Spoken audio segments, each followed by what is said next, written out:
ओम अज्ञानतिमिरान्धस्य ज्ञानाञ्जनशलाकया चक्षुरुन्मीलितं येन तस्मै श्रीगुरवे नमः। ओम विष्णुपदाय कृष्णपृष्ठाय भूतले श्रीमते जयपताका स्वामिनिति नामिने नमो आचार्यपदाय निताय कृपाप्रदायिने गौरकथा दामोदाय नगरग्रामतारिणे नमो ओम विष्णुपदाय कृष्णपृष्ठाय भूतले श्रीमते भक्तिवेदांत स्वामिनिति नामिने नमस्ते सरस्वती देवी गौरवाणी प्रचारिणे निर्विशेष शून्यवादी पाश्चात्य देशतारिणे गुरुवे गौरचंद्राय राधिकाय तदालये कृष्णाय कृष्ण भक्ताय भक्ताय नमो हरे कृष्ण।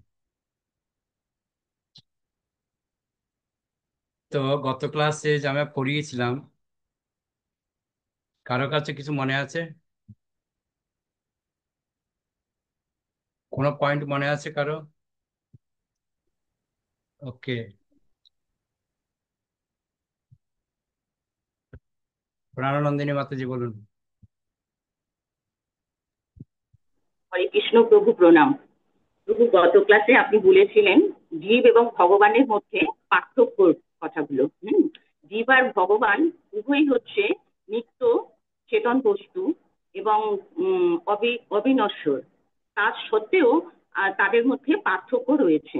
প্রথম পার্থক্যটা হলো জীব হলো অনুচৈতন্য আর ভগবান হলেন বিভু চৈতন্য। জীব হচ্ছে নিত্যবদ্ধ আর ভগবান হলেন নিত্য মুক্ত।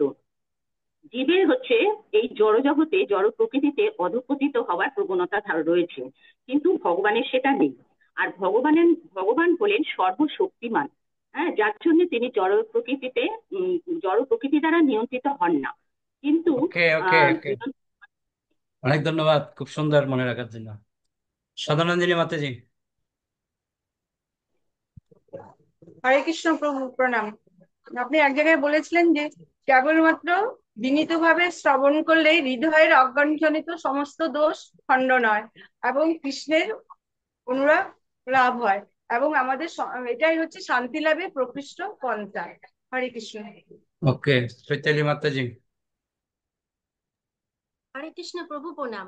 প্রভু, আপনি বদ্ধ জীবের উদাহরণ দিতে গিয়ে কানা, ভিখারি এবং খোড়ার উদাহরণ দিয়েছিলেন, যার দ্বারা আমরা শিক্ষা পাই যে আমাদের কোনো ক্ষমতা নেই, আমরা শুধুমাত্র ক্ষমতা দেখাচ্ছি।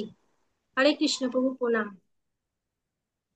ওকে, অনেক ধন্যবাদ। আজকে আমরা শুরু করব কোন পেজ থেকে?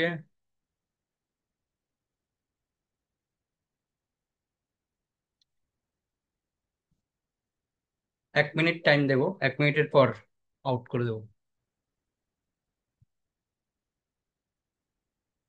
আজকে আমরা ভূমিকা,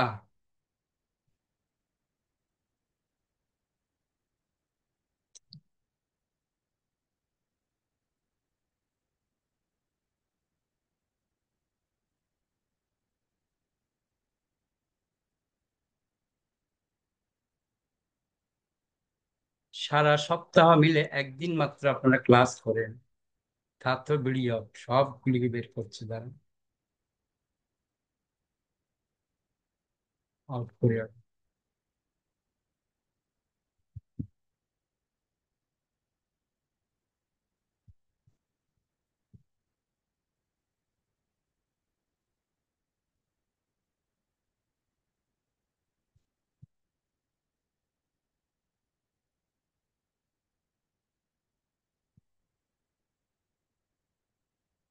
যাদের ভিডিও অফ থাকবে সব আউট।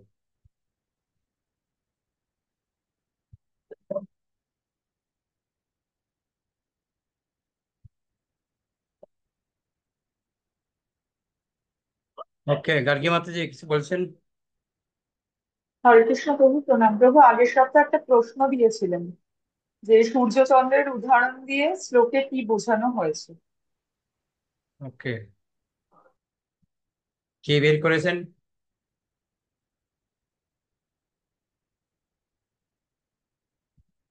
সুমিত্রা মাতাজি বের করেছেন, বলেন কি বের করলেন? হরে কৃষ্ণ প্রণাম প্রভু। প্রভু শ্লোকটা হচ্ছে বন্দে শ্রীকৃষ্ণ শোনা চৈতন্য যাচ্ছে না, আপনার কথা ক্লিয়ার হচ্ছে না। শ্লোকটা হচ্ছে বন্দে শ্রীকৃষ্ণ চৈতন্য নিত্যানন্দ সহোদিত গৌরদয়ে পুষ্পবন্ত চিত্র সন্দেশ তমানুদৌ। মানে গৌড়দেশে সূর্য চন্দ্রের মতন এই দুই ভাই নিত্যানন্দ এবং চৈতন্য মহাপ্রভু গৌড়দেশে উদিত হয়েছিল। সূর্যের আগমনে যেমন অন্ধকার বিদূরিত হয় সূর্য চন্দ্রের আগমনে, সেই রকম তাদের আগমনে গৌড়দেশের অন্ধকার বিদূরিত হয়েছিল। Thank you. Hare Krishna. Okay, সবাই তাই তো বলবেন নাকি, না অন্য নতুন কিছু আছে?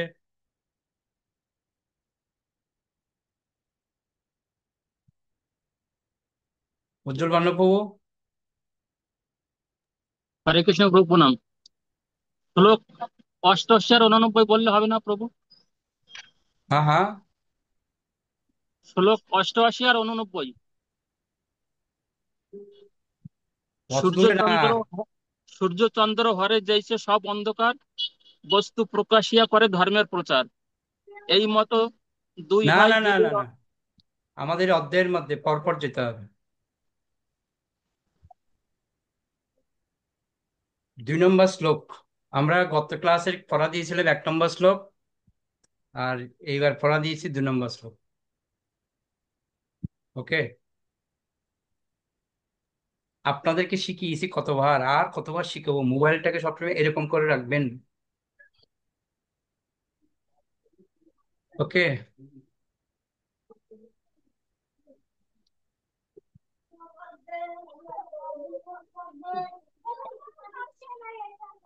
ভগবান, সাউন্ড টাউন গুলো টপ করুন।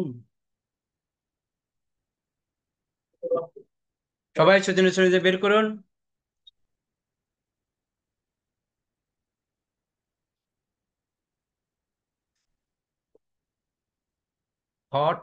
ফর লাস্টে দেখুন, বলছে শ্রী চৈতন্য চরিতামৃত আমাদের শিক্ষাদান করে যে আত্মা অবিনশ্বর এবং চিৎজগতে আমাদের কার্যকলাপ অবিনশ্বর।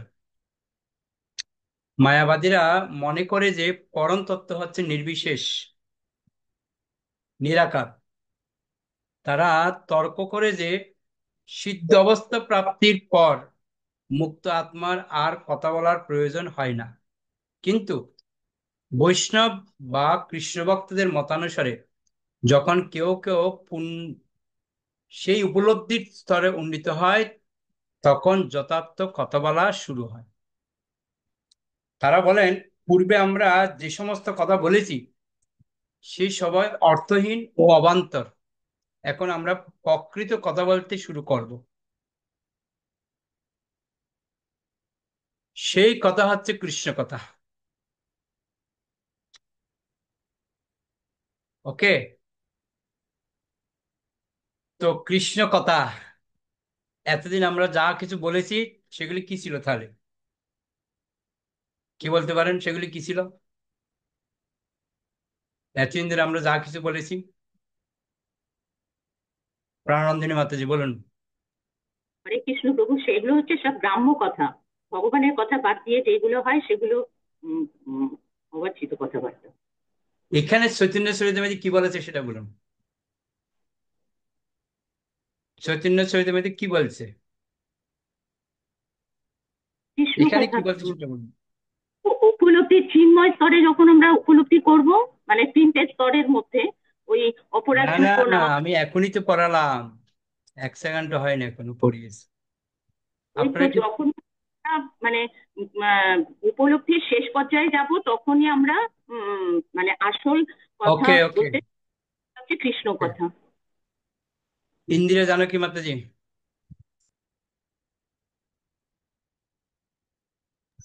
হরে কৃষ্ণ প্রভু প্রণাম। এখানে বলা আছে পূর্বে আমরা যে সমস্ত কথা বলেছি সেই সবই অর্থহীন ও অবান্তর কথা। Very good. পূর্বে আমরা যে সমস্ত কথা বলেছি সেগুলি ছিল অর্থহীন, অবান্তর কথা। এখন যে কথাগুলি আমরা বলবো, এখনো শুরু করব, সেটা হচ্ছে কৃষ্ণ কথা।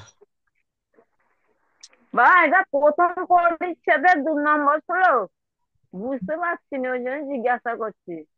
ঠ ঠ ঠতে দেখুন পেয়ে যাবে। ও আচ্ছা। ভূমিকা ভূমিকা ভূমিকা।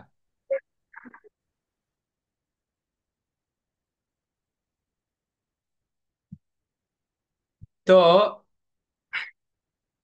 বলা হচ্ছে আত্মতত্ত্বজ্ঞানী মন অবলম্বন করে তাদের এই যুক্তির সমর্থনে মায়াবাদীরা এই সম্বন্ধ জলপাত্রের দৃষ্টান্ত দিয়ে থাকে। যখন জলপাত্রটি জলপূর্ণ থাকে না, তখন তাতে শব্দ হয়, আর যখন তা জলে পরিপূর্ণ থাকে, তখন তাতে কোনো শব্দ হয় না। কিন্তু আমরা কি কলসি, জলের পাত্রের সঙ্গে আমাদের কি তুলনা করা যায়? আপনাদের কাছে প্রশ্ন রইল যে আমরা কি কলসি, খালি কলসি না ভরা কলসি, কোন কলসি? এটা আনসার আপনারা দেবেন, আমি বলছি না, চৈতন্য চরিতামৃতে বলছি। ওকে, নেব, এখন নেব না, আগে পড়ি, তারপরে নেব। কে কোন কলসি আছে ওটা খুঁজে বের করবো। হ্যাঁ, প্রশ্ন রাখলো, কিন্তু আমরা কি কলসি, জলের পাত্রের সঙ্গে আমাদের কি তুলনা করা যায়? তর্কশাস্ত্র মতে সদৃশ বস্তুর দ্বারায় সাদৃশ্য বিচার করা যায়, এবং যে দুটি বস্তুর মধ্যে সবচাইতে বেশি সাদৃশ্য রয়েছে সেটি হচ্ছে সবচাইতে ভালো দৃষ্টান্ত। একটি জলের কলসি সজীব বস্তু নয়, তা চলাফেরা করতে পারে না। সুতরাং একটি জলের পাত্রের সঙ্গে একজন পূর্ণ চেতন মানুষের তুলনা করা যায় না।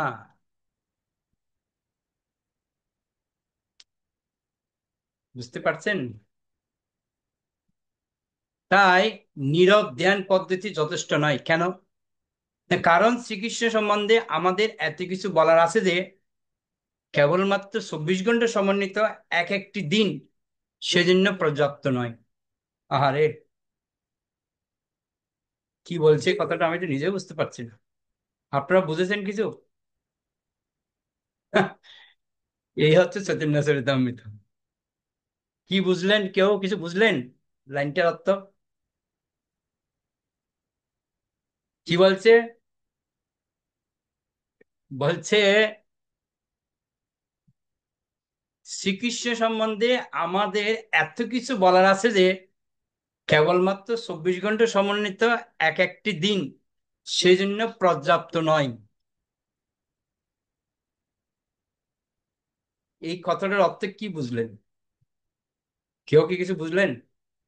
আমি তো বুঝলাম না। কে বুঝলেন কথাটার অর্থ?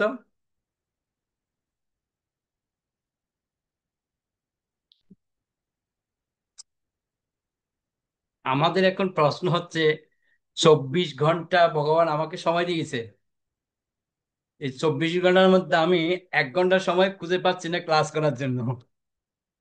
আর এখানে বলছে 24 ঘন্টার যে প্রতিদিন 24টা ঘন্টা কৃষ্ণকে জানার জন্য যথেষ্ট নয়। তার মানে 24 ঘন্টার সাথে মানে আরো আরো ঘন্টা যোগ হলে মানে ভালো হতো। দেখুন ভাবনা কিরকম, আর আমাদের ভাবনা কিরকম। মূর্খ যতক্ষণ নীরব থাকে, দেখুন কি বলছে, বলছে মূর্খ যতক্ষণ নীরব থাকে ততক্ষণ সম্মান পায়, যখনই সে মুখ খোলে তখনই তার মূর্খতা প্রকাশ পায়। তো চৈতন্য চরিতামৃতে আমরা দেখতে পাই যে পরমেশ্বর ভগবানের মহিমা কীর্তন করার মাধ্যমে অনাবিষ্কৃত অপূর্ব সমস্ত বিষয় উন্মোচিত হয়। যে বিষয়গুলি রয়েছে এগুলি আমরা কল্পনা করতে পারি না। শ্রী চৈতন্য চরিতামৃতে প্রারম্ভে শ্রীল কৃষ্ণদাস কবিরাজ গোস্বামী লিখেছেন, আমি আমার গুরুবর্গকে আমার প্রণতি নিবেদন করি। দেখুন, চৈতন্য চরিতমৃত শিখাচ্ছে সম্মান কিভাবে করতে হয়, কিভাবে সম্মান করব আমরা। চৈতন্য চরিতমৃত শিখাচ্ছে শুরুতেই কাকে সম্মান করছে, ওনার গুরুবর্গকে। গুরুবর্গকে প্রথমে প্রণতি নিবেদন করছে, তারপর গুরু পরম্পরার সম্বন্ধে নির্দেশ প্রদান করার জন্য তিনি এখানে বহুবচন প্রয়োগ করেছেন। অর্থাৎ গুরুবর্গ, গুরুবর্গ মানে কি, গুরুদেবের পরপর যারা রয়েছে। কথার মধ্যে দেখুন কিরকম ফাঁক রয়েছে। বলছে গুরু পরম্পরা সম্বন্ধে নির্দেশ প্রদান করার জন্য তিনি এখানে বহুবচন প্রয়োগ করেছেন। বহুবচন কোনটা, এখানে বহুবচন গুরুন, কোনটা? গুরুন বলে যেটা লেখা আছে ওটা। গুরুন কোথায় ফেলেন আপনি আবার? প্রভু গুরু বর্গকে। প্রভু পরম্পরা। আপনারা যদি সবাই যদি সাউন্ড অন করে রাখেন তাহলে আর কি করে হলো? আর শিষ্টাচারটা কি থাকলো? হাত তুলে রাখবেন, যাকে বলতে বলবো সেই বলবে। সবাই হাত সাউন্ড অন করবেন না। ওকে, সর্বরূপা মাতাজি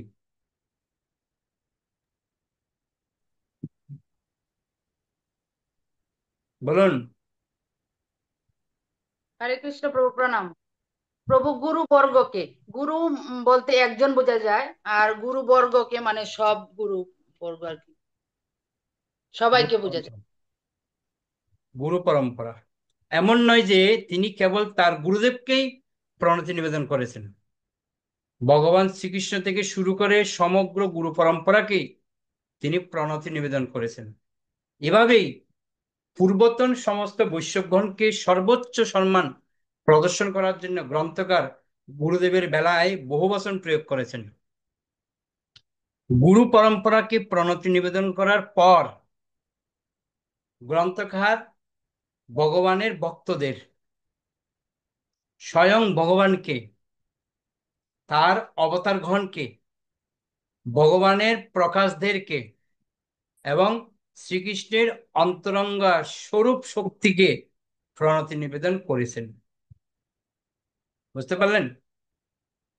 শ্রী চৈতন্য মহাপ্রভু হচ্ছেন একাধারে ভগবান, গুরু, ভক্ত, অবতার, অন্তরঙ্গা শক্তি ও অংশ প্রকাশের মূর্তিমান পুরুষ হচ্ছেন কে? শ্রী চৈতন্য মহাপ্রভু। ভালো করে এই লাইনটা কিন্তু খেয়াল রাখবেন সবাই। কি বলছে? শ্রী চৈতন্য মহাপ্রভু হচ্ছেন একাধারে, একাধারে ভগবান, গুরু, ভক্ত, অবতার, অন্তরঙ্গা শক্তি ও অংশ প্রকাশের মূর্তিমান পুরুষ। এটা হচ্ছে মহাপ্রভুর বেলায়। তার ভক্ত স্বরূপে শ্রী নিত্যানন্দ প্রভু, অলরেডি আমরা পড়িয়েছিলাম। তার ভক্ত স্বরূপে শ্রী নিত্যানন্দ প্রভু হচ্ছেন ভগবানের প্রথম প্রকাশ। অদ্বৈত আচার্য হচ্ছেন ভক্ত অবতার, আর গদাধর হচ্ছেন অন্তরঙ্গা শক্তি, এবং ভক্তরূপে তটস্থ জীবশক্তি হচ্ছেন শ্রীবাস। এই লাইনটা সবাই হাইলাইট করে রাখবেন। ভগবান হচ্ছেন নিত্যানন্দ প্রভু, ভক্ত স্বরূপ সরি, ভগবান হচ্ছেন শ্রী চৈতন্য মহাপ্রভু, ভক্ত স্বরূপ হচ্ছেন নিত্যানন্দ প্রভু, ভক্ত অবতার হচ্ছেন অদ্বৈত আচার্য প্রভু, আর তটস্থ শক্তি শক্তি হচ্ছে গদাধর প্রভু, আর ভক্ত রূপ হচ্ছেন জীব শক্তি হচ্ছে শ্রীবাস। তাই রামানুচার্যের বর্ণনা অনুসারে শ্রীকৃষ্ণকে কখনো এককভাবে চিন্তা করা হয় না, তাকে সমস্ত প্রকাশ সহ সামগ্রিকভাবে উপলব্ধি করতে হয়। বিশিষ্ট অদ্বৈত দর্শনে ভগবানের শক্তি, প্রকাশ ও অবতারদের বৈচিত্র্যের মধ্যে এক বলে বিবেচনা করা হয়েছে। পক্ষান্তরে বলা যায় ভগবান এগুলো থেকে ভিন্ন নেন, ভিন্ন নন, সমস্ত কিছু নিয়েই ভগবান। ভক্ত যদি না থাকে তো ভগবানের আনন্দ পাওয়া যাবে? কখনো ভগবান আনন্দ পেতে পারে না। ওই যে ভক্ত দরকার। আর ভক্তরা আনন্দ কখন পাবে? যখন ভগবানের সাথে তাদের মিলন হবে। তো ওই জন্য বলা হচ্ছে প্রকৃতপক্ষে শ্রী চৈতন্য চরিতামৃত শিক্ষা নবীদের জন্য নয়, তা হচ্ছে পরাবিদ্যা স্নাতকোত্তর শ্রেণীর পাঠ। আদর্শগতভাবে ভগবদ গীতা থেকে এই পাঠ শুরু হয় এবং তারপর শ্রীমদ্ ভাগবত হয়ে অবশেষে চৈতন্য চরিতামৃতে প্রবেশ করতে হয়। যদিও এই সমস্ত মহৎ গ্রন্থ একই পরম স্তর অধিষ্ঠিত, তবুও তুলনামূলকভাবে বিচার করতে গেলে দেখা যায় যে শ্রী চৈতন্য চরিতামৃত হচ্ছে সর্বস্তরের। এর প্রতিটি শ্লোকই নিখুঁতভাবে রচিত। এবার আপনাদের প্রথম শ্লোকের ব্যাখ্যা কিন্তু অলরেডি হয়ে গেছে। এতক্ষণ আমরা প্রথম শ্লোকের ব্যাখ্যা আলোচনা করেছি, এবার দ্বিতীয় নম্বর শ্লোকের ব্যাখ্যা করছে। চৈতন্য চরিতামৃতের দ্বিতীয় শ্লোকে গ্রন্থকার শ্রী চৈতন্য মহাপ্রভু এবং শ্রী নিত্যানন্দ প্রভুকে তার প্রণতি নিবেদন করেছেন, যেটা আমি বাড়ির কাজ দিয়েছিলাম আপনাদেরকে চন্দ্র সূর্যের ব্যাপারে। এটা বলছে এখন 2 নম্বর শ্লোকে। তিনি তাদেরকে জড়জগতের অন্ধকার বিনাশকারী সূর্য ও চন্দ্রের সঙ্গে তুলনা করেছেন। এই লীলায় সূর্য ও চন্দ্র একই সঙ্গে উদিত হয়েছেন। পাশ্চাত্য দেশে যেখানে শ্রী চৈতন্য মহাপ্রভুর গুণমহিমা সম্বন্ধে তুলনামূলকভাবে অজ্ঞাত, সেখানে কেউ জিজ্ঞাসা করতে পারে কে এই শ্রীকৃষ্ণ চৈতন্য। 3 নম্বর শ্লোকে কি বলছে? শ্রী চৈতন্য চরিতামৃতের গ্রন্থকার শ্রীল কৃষ্ণদাস কবিরাজ গোস্বামী তার গ্রন্থের 3য় শ্লোকে সেই প্রশ্নের উত্তর দিয়েছেন। দেখুন, প্রত্যেকটা শ্লোকের ব্যাখ্যা করছে।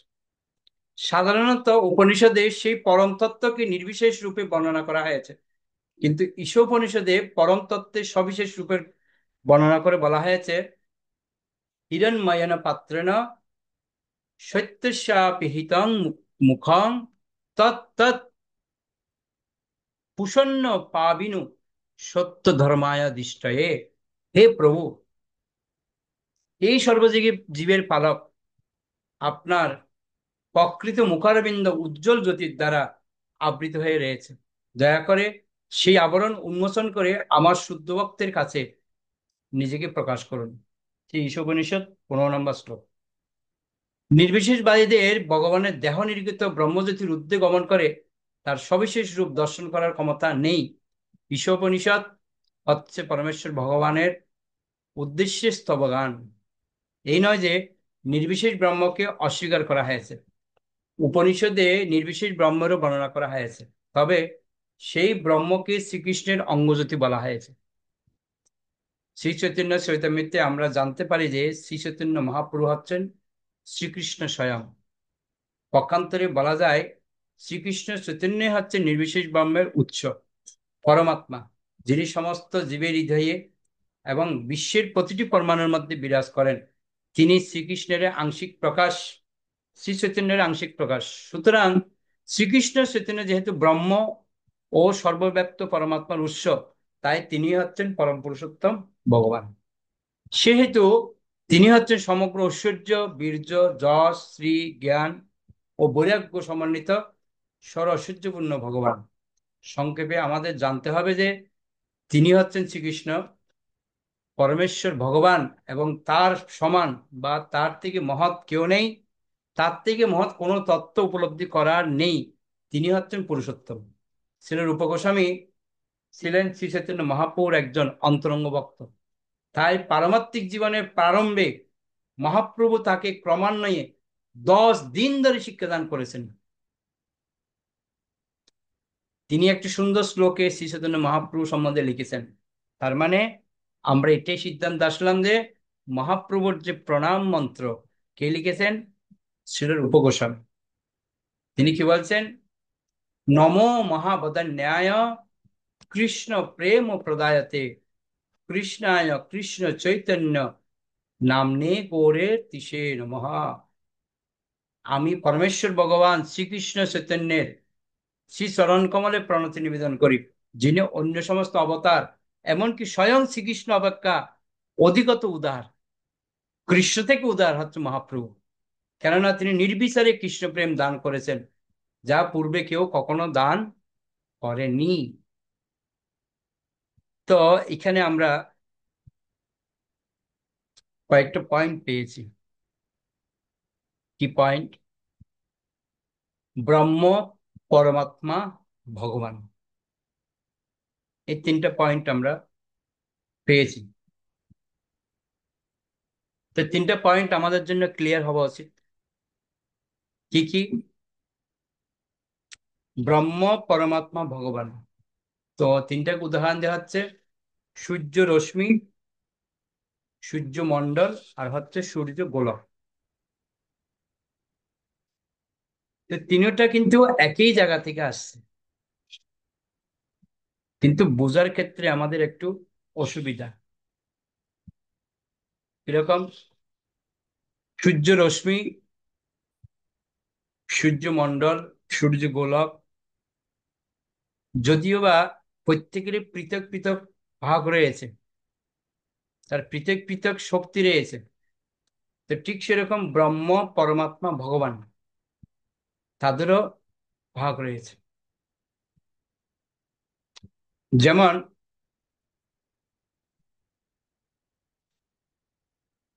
একটা ট্রেনের উদাহরণ দিয়ে আমরা বলতে পারি।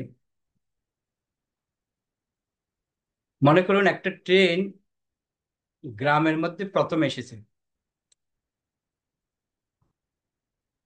তো গ্রামের মধ্যে যেই ট্রেনটা আসলো, তো গ্রামের লোকেরা খুব খুশি, ও ট্রেন দেখতে যাবো, ট্রেন দেখতে যাবো। তখন তারা দৌড়ে ট্রেন দেখতে গেছে।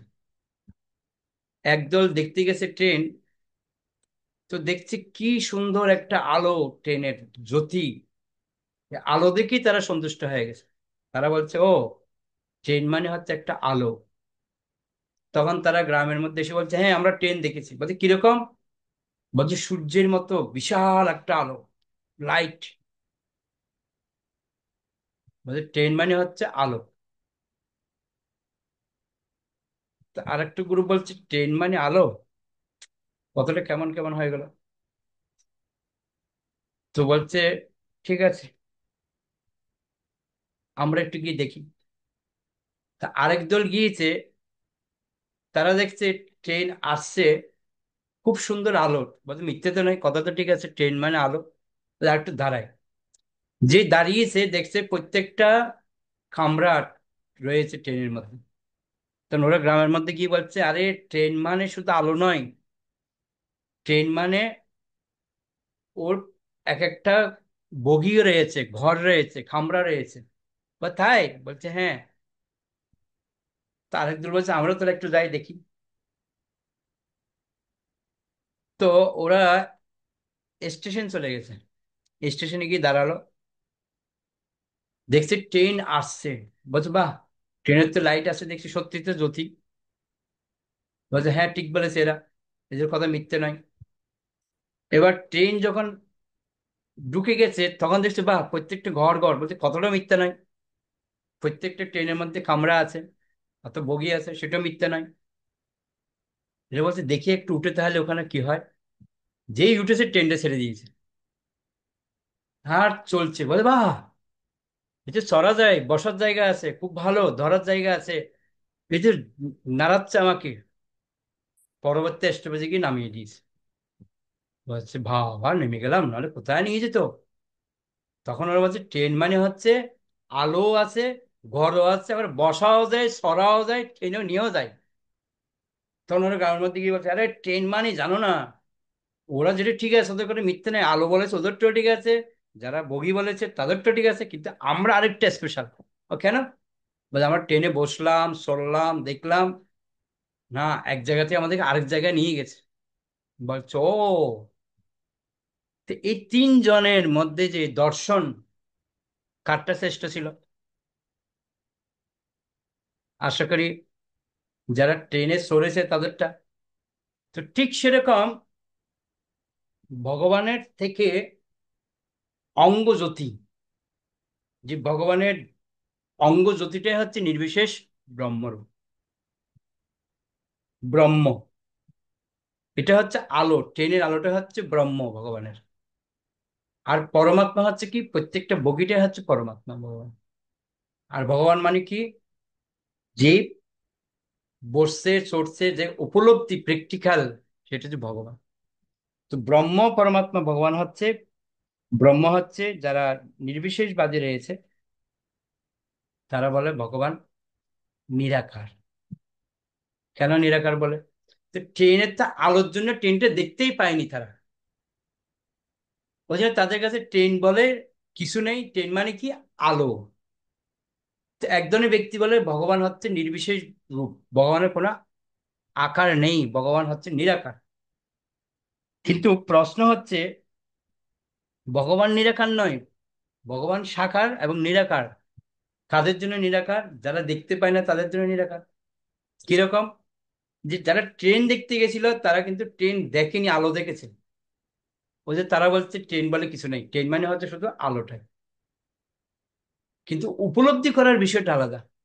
তো আরেকটা দল রয়েছে জ্ঞানীরা। তারা কি করে, ভগবানকে যখন জানতে পারে তখন হৃদয়ে পরমাত্মা রূপে তারা দর্শন করে ভগবান। আরেকটা গ্রুপ রয়েছে ভক্ত। তারা কি করে, সরাসরি ভগবানকে সেবা করে। তো এই তিনটে ভাগ রয়েছে। তো এর একটা বিশেষ ব্যাখ্যা রয়েছে, একটা শ্লোকের আমরা সামনে পড়বো, পাবো আরো এর ব্যাখ্যাগুলো। তো এই তিনটে জিনিস আমাদেরকে ক্লিয়ার বুঝতে হবে, ব্রহ্ম, পরমাত্মা, ভগবান। লাবণ্যময়ী কিছু বলছেন? হরে কৃষ্ণ প্রভু প্রণাম। বলছি প্রভু, এখানে বললো সূর্য রশ্মিটা, এই সূর্য রশ্মিটা পেনের আলো, এটা কি ব্রহ্মজ্যোতি? হ্যাঁ। ঠিক আছে প্রভু। অনুরাধা? ওটাই তাহলে, সূর্য রশ্মিটা ব্রহ্ম, সূর্য মণ্ডলটা পরমাত্মা, আর সূর্য গোলকটা ভগবান, এটাই তো? হুম।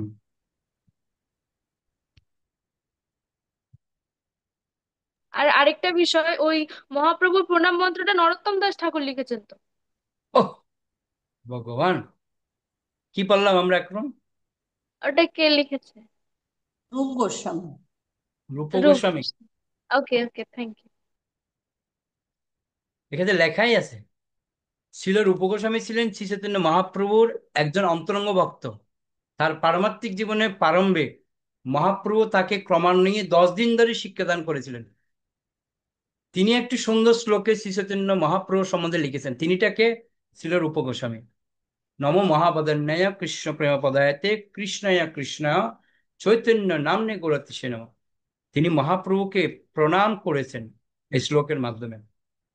কি? আমি পরমেশ্বর ভগবান শ্রীকৃষ্ণ চৈতন্যের শ্রীচরণ কমলে প্রণতি নিবেদন করি, যিনি অন্য সমস্ত অবতার এমনকি স্বয়ং শ্রীকৃষ্ণ অপেক্ষা অধিকতর উদার, কেননা তিনি নির্বিচারে কৃষ্ণ প্রেম দান করেছেন, যা পূর্বে কেউ দান করেনি কখনো। এটাই বলা হচ্ছে। ওকে, তো আমরা একটা শ্লোক পড়বো, তার আগে শক্তি রাজিকা মাতাজি। হরে কৃষ্ণ প্রভু প্রণাম। প্রভু, এই তিনটে স্তর, ব্রহ্ম, পরমাত্মা, ভগবান, তো ব্রহ্ম স্তরে রয়েছে জ্ঞানীরা, আর হুম। পরমাত্মা স্তরে কি যোগীরা, আর হুম। ভগবান স্তরে রয়েছে ভক্তরা, তাই তো হ্যাঁ। প্রভু? হ্যাঁ হ্যাঁ। থ্যাংক ইউ প্রভু। সুমিত্রা মাতাজি। হরে কৃষ্ণ প্রভু। ব্রহ্মস্তরে রয়েছে যোগীরা না প্রভু? আর জ্ঞানীরা তো পরমাত্মা স্তরে, আর ভক্তরা হচ্ছে ভগবানকে বিশ্বাস করে। যোগীরা তো প্রভু ইসে এই ব্রহ্মজ্যোতি স্তরে। আমি কি বুঝলাম ভুল না। বলছি? এই যে মাতাজি বললেন যে যোগী জ্ঞানীরা বিশ্বাস করে হচ্ছে ব্রহ্মজ্যোতিতে, কিন্তু যোগীরা বিশ্বাস করে না প্রভু ব্রহ্মজ্যোতিতে, আর জ্ঞানীরা পরমাত্মাতে। আপনাকে আমি একটা প্রুফ দেখাচ্ছি, তারপর ক্লিয়ার হবে। বলছি আপনাকে আমি, আর একটু পড়ি তারপর বলছি, আনসার পেয়ে যাবেন, আপনার প্রশ্ন আনসার ক্লিয়ার হয়ে যাবে প্রমাণ সহকারে। ঠিক আছে? ওকে, তা আমরা একটু এতক্ষণ তো পড়লাম, এবার একটা শ্লোক আমরা পড়ি, 3টে পার্টে।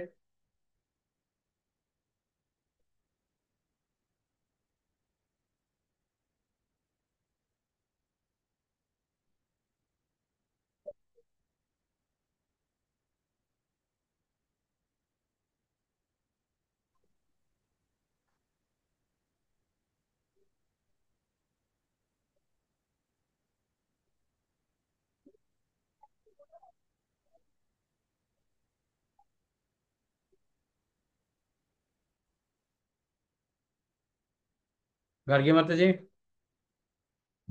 হরে কৃষ্ণ প্রভু। প্রভু আসলে এটা একটা কথা বলা ছিল, তখন আপনি বলছিলেন না যে মঞ্জু মাতাজি জিজ্ঞেস করছিলেন খুঁজে পাচ্ছি না, তো ওটা বলছিলেন তো প্রভু, আমাদের নতুনদের আসলে ওটা পৃষ্ঠা নাম্বার ত ফর তমলুক, সেই জন্য হয়তো আমি খুঁজে পাচ্ছেন না, সেই জন্য এটা বলবো ভাবছিলাম, তখন থেকে তো বলা হয়নি। এবার পেয়েছেন? মঞ্জু মাতাজি পেয়েছেন কি এবার, নাকি এখনো পাননি? পেয়েছেন? না এখনো পাইনি, না ওহ, এখনো পাইনি। বলেছে মাতাজি বলেছে পেয়েছেন। এখন আমরা দয়ে চলে এসেছি, হ্যাঁ দুপাতা পড়ানো হয়ে গেছে, দয় পৃষ্ঠা দেখুন, দ ফর দাদু, দ দ দতে আছে। হ্যাঁ নত- নতুন হ্যাঁ হ্যাঁ হ্যাঁ নতুন বইতে একটু চেঞ্জ হয়েছে, দেখেন। হ্যাঁ চেঞ্জ হয়েছে, আমার ওই আছে, ওই জন্য রি আছে, আছে, ওই আছে।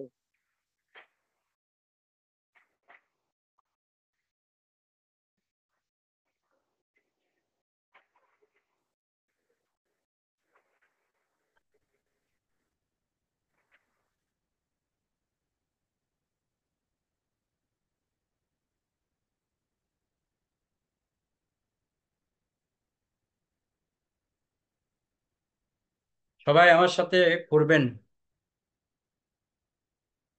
খুব সুন্দর শ্লোকটা, যদিও এটা একটু কঠিন আছে, কিন্তু খুব সুন্দর।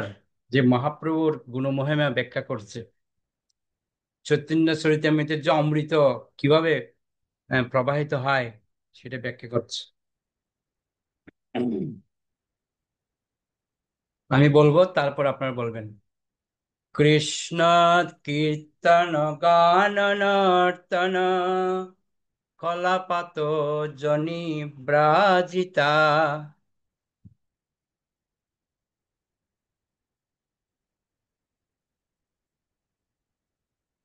সদ্বক্তা বলি হংস চক্র মধুপ শ্রেণী বিহারাস্পদম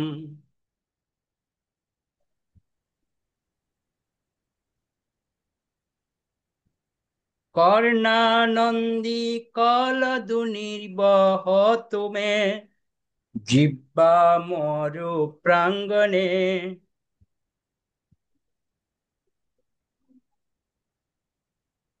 শ্রী চৈতন্য দয়ানিধে তব লসল্লীলা সুদা সরদুনি।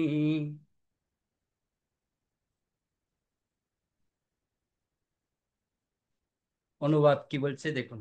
হে দয়া সমুদ্র শ্রী চৈতন্য মহাপ্রভু, গঙ্গার অমৃতময় ধারা সদৃশ আপনার অপাকৃত লীলামৃত আমার মরুভূমি সদৃশ জিহ্বায় প্রবাহিত হোক। এই অমৃতের ধারাকে পরিশোভিত করেছে গান, উচ্চ সংকীর্তন ও নর্তন রূপ পদ্মসমূহ, যা শুদ্ধ ভক্তমণ্ডলী রূপ হংস, চক্রবাক ও ভ্রমর সমূহের বিহারস্থল। এই অমৃতরূপ নদীর প্রবাহ এক মধুর ধ্বনি সৃষ্টি করেছে, যা তাদের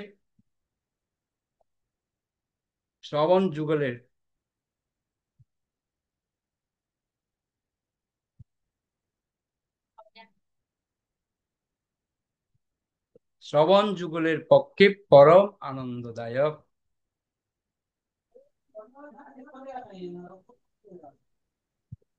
কি বুঝলেন? কেউ কি কিছু বুঝলেন শ্লোকটার? শুনি একটু, কে কি বুঝলেন। আচ্ছা, তা আপনারা তো দেখতেই না পারলে বলবেন কি করে?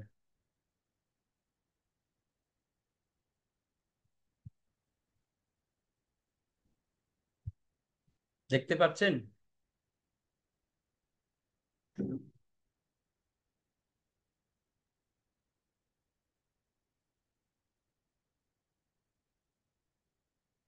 আশা করি দেখতে পেয়েছেন। তিনটা বিষয় রয়েছে এখানে, কে খুঁজে বের করতে পারবেন? তিনটা বিষয় বলছে।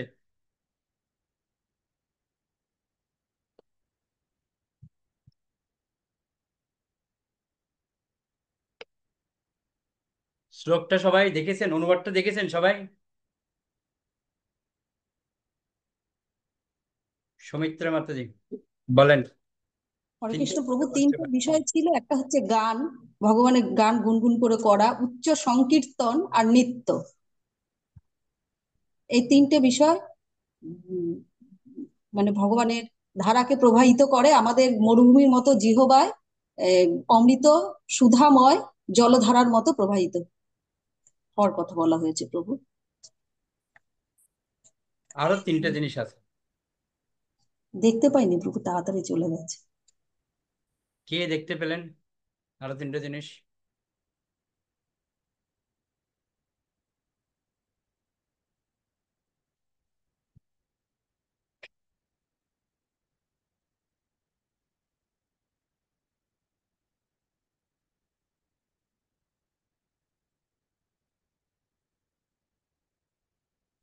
লাবণ্যশ্রী, রাধা মাতাজি।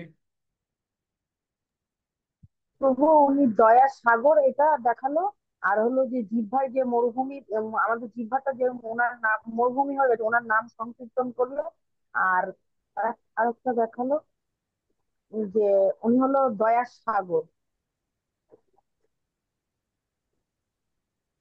ওকে, আর কেউ?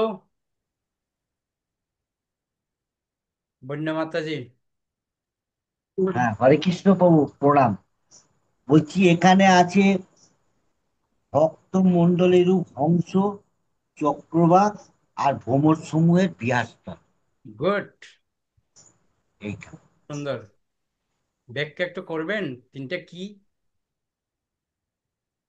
অংশটা হচ্ছে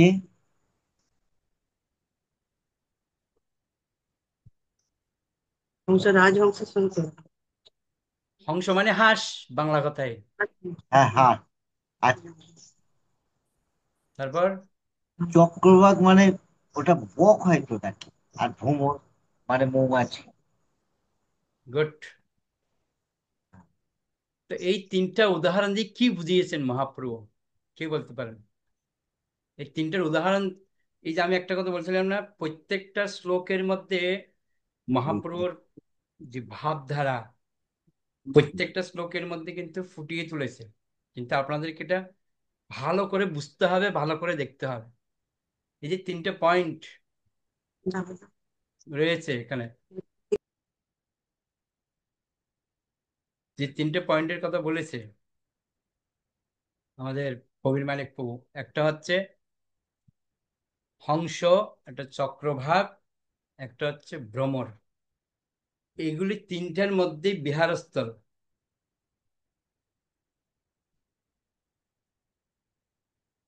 এই অমৃতরূপ নদীর প্রবাহ এক মধুর ধ্বনি সৃষ্টি করেছে, যা তাদের শ্রবণকুলের পক্ষে পরম আনন্দদায়ক। এটাই আপনাদের হোমওয়ার্ক থাকলো। ঠিক আছে, সর্বরূপ আমাদের কিছু বলছেন? প্রভু এটাই একটু বলতে চাচ্ছিলাম যে আমাদের হংসের মতো, হংস যেরকম মানে ওই জলটা ইয়ে করে ধূরটা তুলে নেয়, তা আমাদের চৈতন্য চরিতামৃত এইভাবে আমাদের জলটা ফেলে মানে ধূরটা বেছে নিতে হবে। আর মৌমাছি যেমন মধু সংগ্রহ করে, প্রভু এই রকম আমরা মধু সংগ্রহ করা, এটা মানে এই রকম আমরা চৈতন্য চরিতামৃতটা আমরা নিতে হবে। প্রভু এটা কি? ওটা হোমওয়ার্ক থাকলো, এখন আর নেব না। ঠিক আছে। এটা আপনাদের হোমওয়ার্ক থাকবে, সবাই একটু মাথাটাকে একটু খাটাবেন। বুদ্ধিগুলো আসলে জমা রয়ে গেছে তো। আমি শ্লোক নাম্বার আপনাদের বলে দিচ্ছি, এতটুকু করতে পারি। আদিলীলা দ্বিতীয় অধ্যায় 2 নম্বর শ্লোক। ঠিক আছে, আপনাদের বই খুলুন, আপনারা বই খুলুন, আদিলীলা দ্বিতীয় অধ্যায় 2 নম্বর শ্লোক দেখুন, আপনাদের বইতে আছে। সবাই একটু একটুখানি সবাই ঘাটাঘাটি করুন, পেয়ে যাবেন। সবাই খুলুন বইটা।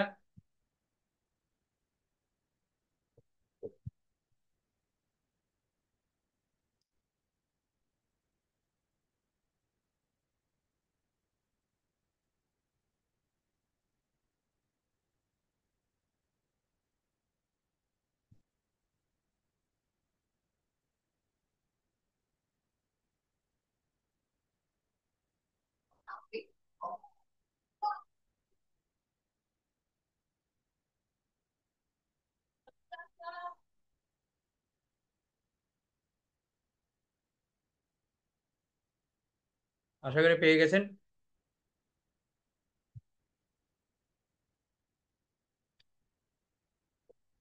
সুমিত্র মাঝে কিছু বলছেন? প্রভু প্রশ্নটা কি হবে?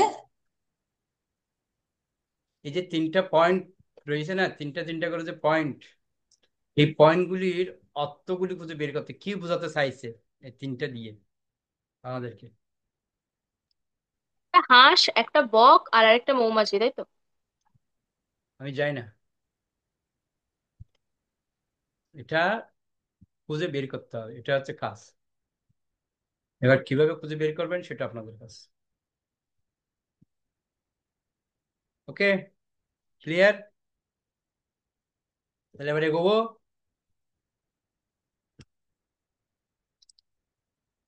আর একটু পড়ি তাহলে, কি বলছে দেখি। এটা আপনাদের বাড়ির কাজ থাকলো, ঠিক আছে? বলছে শ্রীকৃষ্ণের প্রতি শরণাগতি থেকে শ্রী চৈতন্য মহাপ্রভুর শিক্ষা শুরু হয়েছে। তিনি কর্মযোগ, জ্ঞানযোগ বা হঠযোগের পন্থাকে অবলম্বন করার জন্য শিক্ষা দেননি। তিনি তার শিক্ষা শুরু করেছেন জড় অস্তিত্বের পরিসমাপ্তিতে, যেখানে সব রকম জড়াসক্তি সম্পূর্ণরূপভাবে ত্যাগ করা হয়। সেখান থেকে ভগবদ গীতায় শ্রীকৃষ্ণ শুরু করেছেন জড়ের সঙ্গে আত্মার পার্থক্য নিরূপণ করার মাধ্যমে, এবং অষ্টাদশ অধ্যায়ে তিনি শেষ করেছেন সেখানেই, যেখানে আত্মা ভক্তি সহকারে তার কাছে আত্মসমর্পণ করে। গীতার কিন্তু মূল পয়েন্ট আমরা পেয়ে গেছি এখানে। দেখুন কি বলছে, তিনি শুরু করেছেন কি দিয়ে? আত্মার পার্থক্য দিয়ে, দ্বিতীয় অধ্যায় থেকে শুরু, আর অষ্টাদশ অধ্যায় শেষ করেছেন কি দিয়ে? আত্মার কাজ কি? ভক্তি সহকারে আত্মসমর্পণ করবে। মায়াবাদীরা এখন সমস্ত রকম কথাবার্তা বর্জন করার কথা বলে, কিন্তু সেখান থেকে প্রকৃত আলোচনা কেবলমাত্র শুরু হয়। বেদান্ত সূত্রের শুরুতেই বলা হয়েছে অথাত ব্রহ্ম জিজ্ঞাসা। এখন আমাদের পরম তত্ত্ব সম্বন্ধে অনুসন্ধান করা শুরু করা উচিত ছিল। রূপ গোস্বামী শ্রী চৈতন্য মহাপ্রভুকে সমস্ত অবতারের মধ্যে সবচেয়ে উদার অবতার বলে প্রশংসা করেছেন। খুব সুন্দর পয়েন্ট এটা। রূপ গোস্বামী মহাপ্রভুকে সবচেয়ে উদার অবতার, নমো মহাবদান্যায় কৃষ্ণ প্রেম পদায়তে। কেননা ভগবত ভক্তির মহান শিক্ষা দান করে তিনি মহত্তর উপহার প্রদান করেছেন। পক্ষান্তরে বলা যায় তিনি সমস্ত লোকের গুরুত্বপূর্ণ জিজ্ঞাসার উত্তর দান করেছেন। ভগবানের সেবা এবং তাকে উপলব্ধি করার বিভিন্ন স্তর রয়েছে। নির্ভুলভাবে বলতে গেলে যিনি ভগবানের অস্তিত্ব স্বীকার করেন তিনি ভগবত ভক্তি স্তরে অধিষ্ঠিত। এবার মূল কথায় আসছে, কি বলছে? এই যে আমরা 3টে পয়েন্ট ধরেছিলাম না, 3টে পয়েন্ট, যে সূর্য রশ্মি, সূর্য গোলক, সূর্যমণ্ডল, তারপর কি না ট্রেনের আলো, ট্রেনের বগি প্লাস ট্রেনের মধ্যে বসা, এই যে উদাহরণটা দিয়েছিলাম।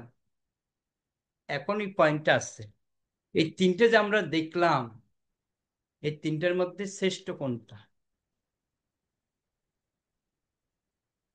এটাই বলছে এখন। বলছে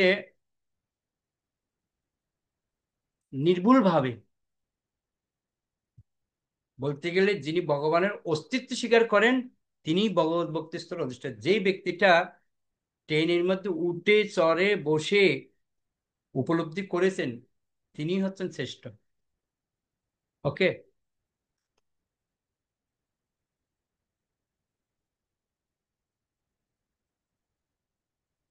কেন শ্রেষ্ঠ সেটা আমরা এখন একটু দেখব।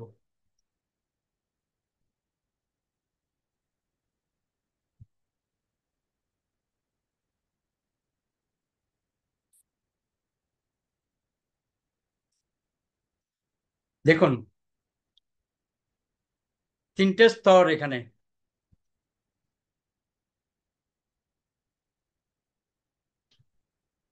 জ্ঞানী, যোগী ও ভক্ত, এই 3টার মধ্যে শ্রেষ্ঠ কে এবং কেন? আজকের আলোচনার মূল বিষয় হচ্ছে এটা, জ্ঞানী, যোগী ও ভক্তের মধ্যে শ্রেষ্ঠকে।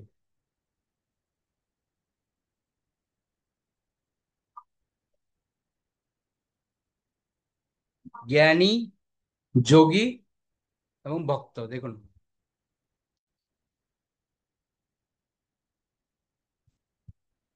সূর্য রশ্মি, সূর্য গোলক ও সূর্য মণ্ডল, তিনটি উদাহরণ। সূর্য রশ্মি, সূর্য গোলক ও সূর্য মণ্ডল। আর কি কি উদাহরণ দিলেন? ট্রেনের আলো সামনে,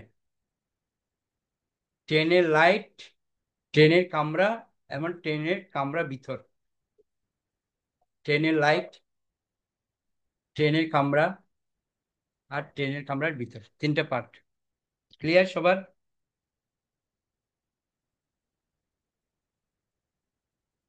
জ্ঞানী, জ্ঞানীরা কি করে?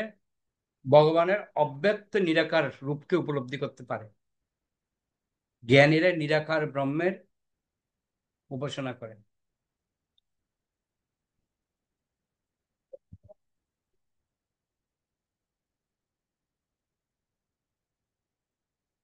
কিন্তু সমস্যা একটা, তারা ভগবানকে প্রাপ্ত হয় না। দ্বিতীয় হচ্ছে যোগীরা। যোগীরা ভগবানের আংশিক প্রকাশ পরমাত্মা রূপে ভগবানকে হৃদয়ে দর্শন করে, কিন্তু ভগবানের সঙ্গে ভাবের ততটা আদান প্রদান করতে পারে না। জ্ঞানীরা তো ভগবানকে পায় না, যোগীরা আংশিক পায় পরমাত্মা রূপে, কিন্তু ভাবের যে একটা আদান প্রদান ভগবানের সঙ্গে, ওটা তারা পায় না। 3 নম্বর, 3 নম্বর হচ্ছে ভক্ত। ভক্ত হচ্ছে সব থেকে শ্রেষ্ঠ যোগী,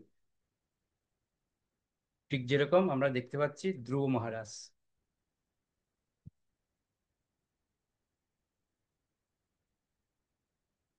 তো ভগবানের ভক্ত ভগবানের সব থেকে নিকটতম হয়ে ভগবত ধামে প্রবেশ করে প্রত্যক্ষভাবে ভগবানের সান্নিধ্য লাভ করতে হবে। এই হচ্ছে, ওই জন্য বলা হচ্ছে ওখানে ভগবানের সরাসরি সেবা করার একটা সুযোগ হচ্ছে ভক্তদের মধ্যে।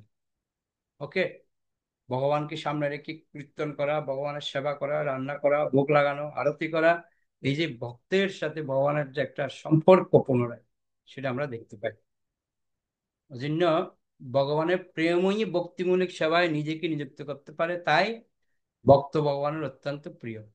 গীতায় ভগবান শ্রীকৃষ্ণ এই জন্য ভক্তের শ্রেষ্ঠত্ব ঘোষণা করেছে। ওকে, যেই বিষয়টা আমরা এখন পড়ছি, কি বলছে? নির্ভুল ভাবে বলতে গেলে যিনি ভগবানের অস্তিত্ব স্বীকার করেন তিনি ভগবত ভক্তি স্তরে অধিষ্ঠিত।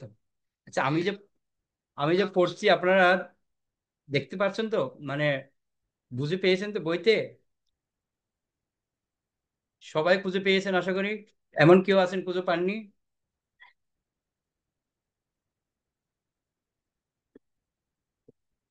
কে কে পাননি আপনারা বইটা একটু দেখাবেন, তাহলে বইটা দেখলে আমরা বুঝতে পারবো কোন বই আপনি পড়ছেন। যাদের পুরনো বই রয়েছে তাদের হচ্ছে, আমরা আছি হলো ট ঠ ড ঢ মূর্ধন্য ণ। আর নতুন বই যারা পড়ছেন, নতুন বইটা কত নম্বর গার্গী মাতাজি বললেন? হ ত ত ত ত দ। থ ত দ। আচ্ছা, আপনাদের বইগুলি জায়গা, গার্গী মাতাজি আপনার বইটা একটু আমার আপনার বইটা একটু দেখাবেন। প্রভু আমার ওই আছে, আর রিয়া রিয়া আছে ওই, তিনটে, কিচ্ছু আর নেই, কোনো শ্লোক নেই, কিচ্ছু নেই। আরে ভগবান, আমরা শ্লোক পড়াচ্ছি না, কোত্থেকে থাকবে? ভূমিকা, ভূমিকা। এ এই ভূমিকাতে কোনো কিছু নেই, আরে মানে ভূমিকা অনেক কিছু ওই আছে। দেয়া আছে। গার্গী মাতাজি আপনার বইটা দেখান তো, কথা বলুন। প্রভু দেখা যাচ্ছে না? হ্যাঁ হ্যাঁ হ্যাঁ, এই এই বইটা যাদের কাছে আছে, কালকে মাত্র যে যেভাবে দেখাচ্ছিলেন দেখান আপনি। হ্যাঁ, এই বইটা যাদের আছে, আরে মঞ্জু মাঝি কোন বই বের করেছে? আদিলীলা কি এটা? কপাল পুড়েছে রে। দেখুন আমাদের গার্গী মাত্র যে বইটা দেখাচ্ছে, সবাই দেখতে পাচ্ছেন গার্গী মাত্র বইটা? গার্গী মাতাজিকে একবার হরে কৃষ্ণ বলতে বলো। হ্যাঁ, দেখতে পেয়েছি। দেখা যাচ্ছে? আমি লাইট করেছি। দেখা এই যাচ্ছে বইটা তো যাদের হরে আছে কৃষ্ণ। দেখুন এই বইটা। এটা হচ্ছে ধ এর পরে ধ দিয়ে ধনুক, সেই ধ এর পেজে রয়েছে, প্রভু পড়াচ্ছেন পেজ, ভূমিকার ভূমিকাতে আছে, ভূমিকার একটু পেজটা খুলুন তো, আঙুল দিয়ে রেখেছেন যেখানে।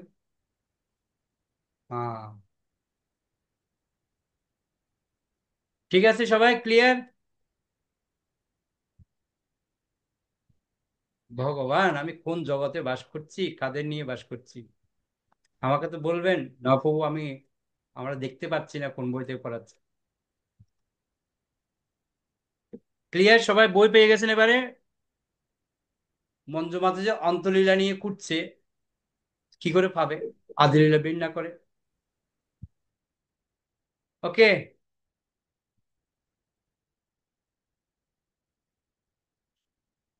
এগোই তাহলে।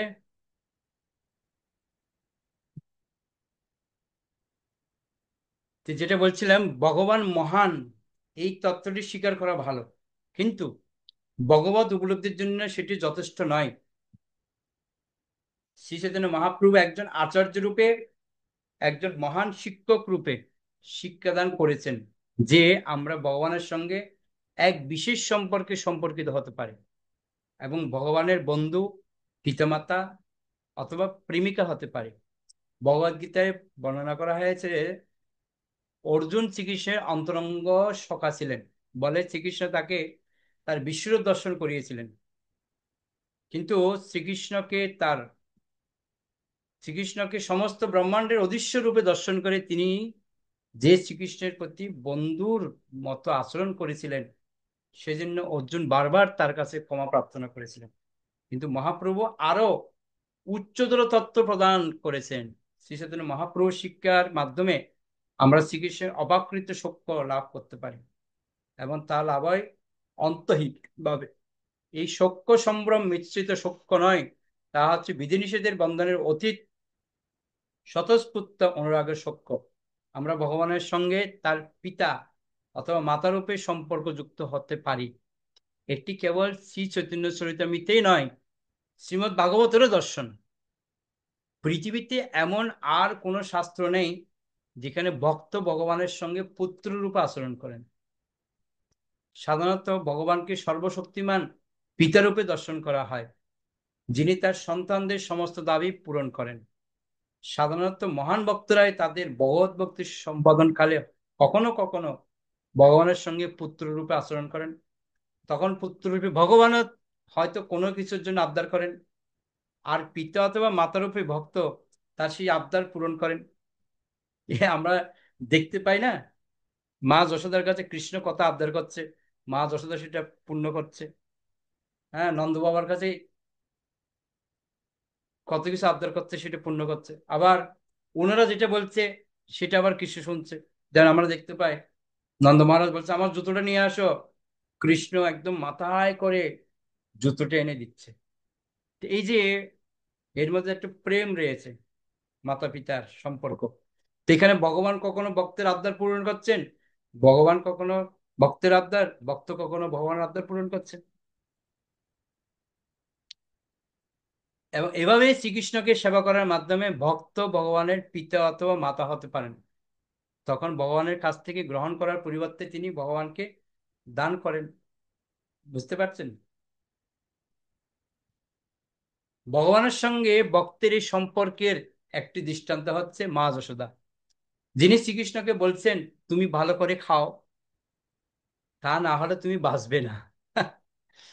এভাবে শ্রীকৃষ্ণ যদিও সবকিছুর অধীশ্বর, তবুও তিনি তার ভক্তের কৃপার উপর নির্ভর করে রয়েছেন। জি দেখুন কিরকম ভালোবাসা। মা বলছে তুমি না গেলে বাঁচবে না, আর ভগবানও কি আনন্দ পাচ্ছে। এটি ভগবত প্রীতির একটি অতুলনীয় দৃষ্টান্ত। যে স্তরে ভক্ত মনে করেন যে তিনি হচ্ছেন শ্রীকৃষ্ণের পিতা অথবা মাতা, তারাও মনে করছে হ্যাঁ আমরা হচ্ছে কৃষ্ণের মাতা পিতা।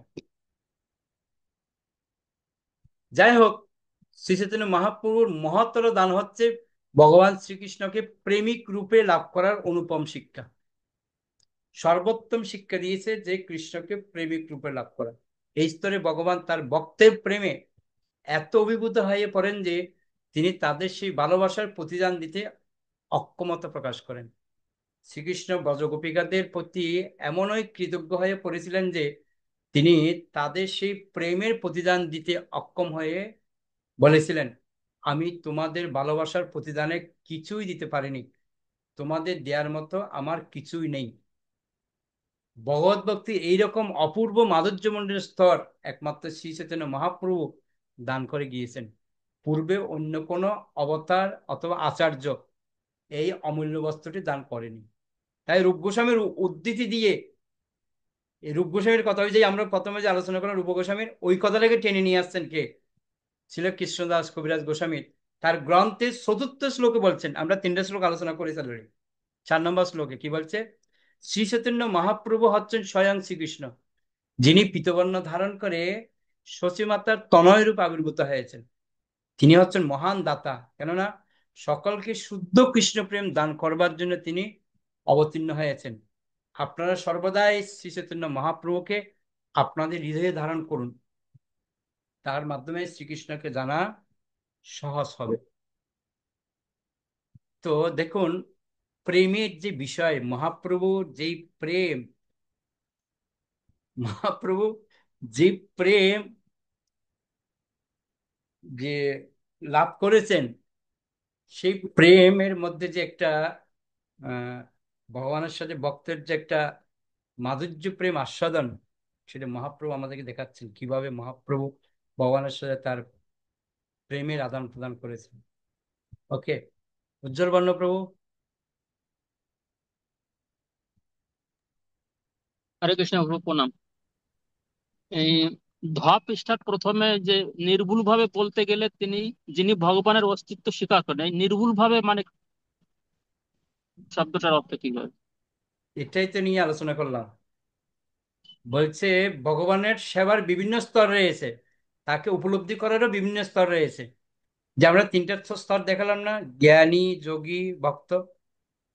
তো নির্ভুল ভাবে হচ্ছে কোনটা? যারা ভক্তরাই। ভক্তরা। নির্ভুল ভাবে বলতে গেলে যিনি ভগবানের অস্তিত্ব স্বীকার করেন। এই তিনটের মধ্যে দুটো যে স্তর দেখালাম, আমি স্লাইডে দেখালাম দুটো স্তর।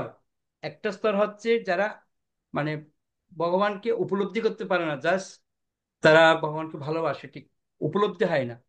এটা হচ্ছে জ্ঞানীরা, যোগীরা পরমাত্মা রূপে দর্শন করে কিন্তু পূর্ণতা পায় না, তারা ভগবানের সাথে তাদের একটা আদান প্রদান হয় না। কিন্তু একমাত্র ভক্তরাই, নির্ভুল ভাবে বলতে গেলে ভক্তরাই একমাত্র কি করতে পারে? ভগবত ভক্তির স্তরে অধিষ্ঠিত হতে পারে। ভগবান যে মহান সেটা প্রমাণ করতে পারে একমাত্র ভক্তরাই, ভগবত ভক্তির মাধ্যমে। ওকে, তো যে কথাটা বলছে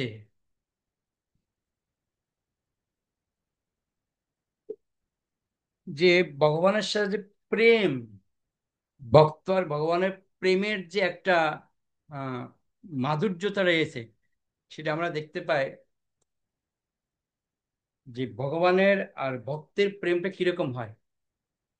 যেমন একটা উদাহরণ দিতে পারি আমরা। প্রভু আমার হেডফোনটা খারাপ হয়ে গেছে, আমি কিছু উফ, ভালো লাগে না। কি জ্বালা। আমার আমার কপালটাই খারাপ প্রভু। ঠিক আছে ঠিক আছে, কপালে একটা মাথা মারে বাড়ি মারেন, ঠিক হয়ে যাবে। ওকে, হেডফোন লাগবে না, এমনি শুনুন। তো ভগবানের যে ভক্তের একটা উদাহরণ, যে মাধুর্য প্রেম কাকে বলে, মীরাবাই। তার একটা বাস্তব দৃষ্টান্ত হচ্ছে মীরাবাই। গার্গী মাতাজি কিছু বলছেন? হরে কৃষ্ণ প্রভু প্রণাম।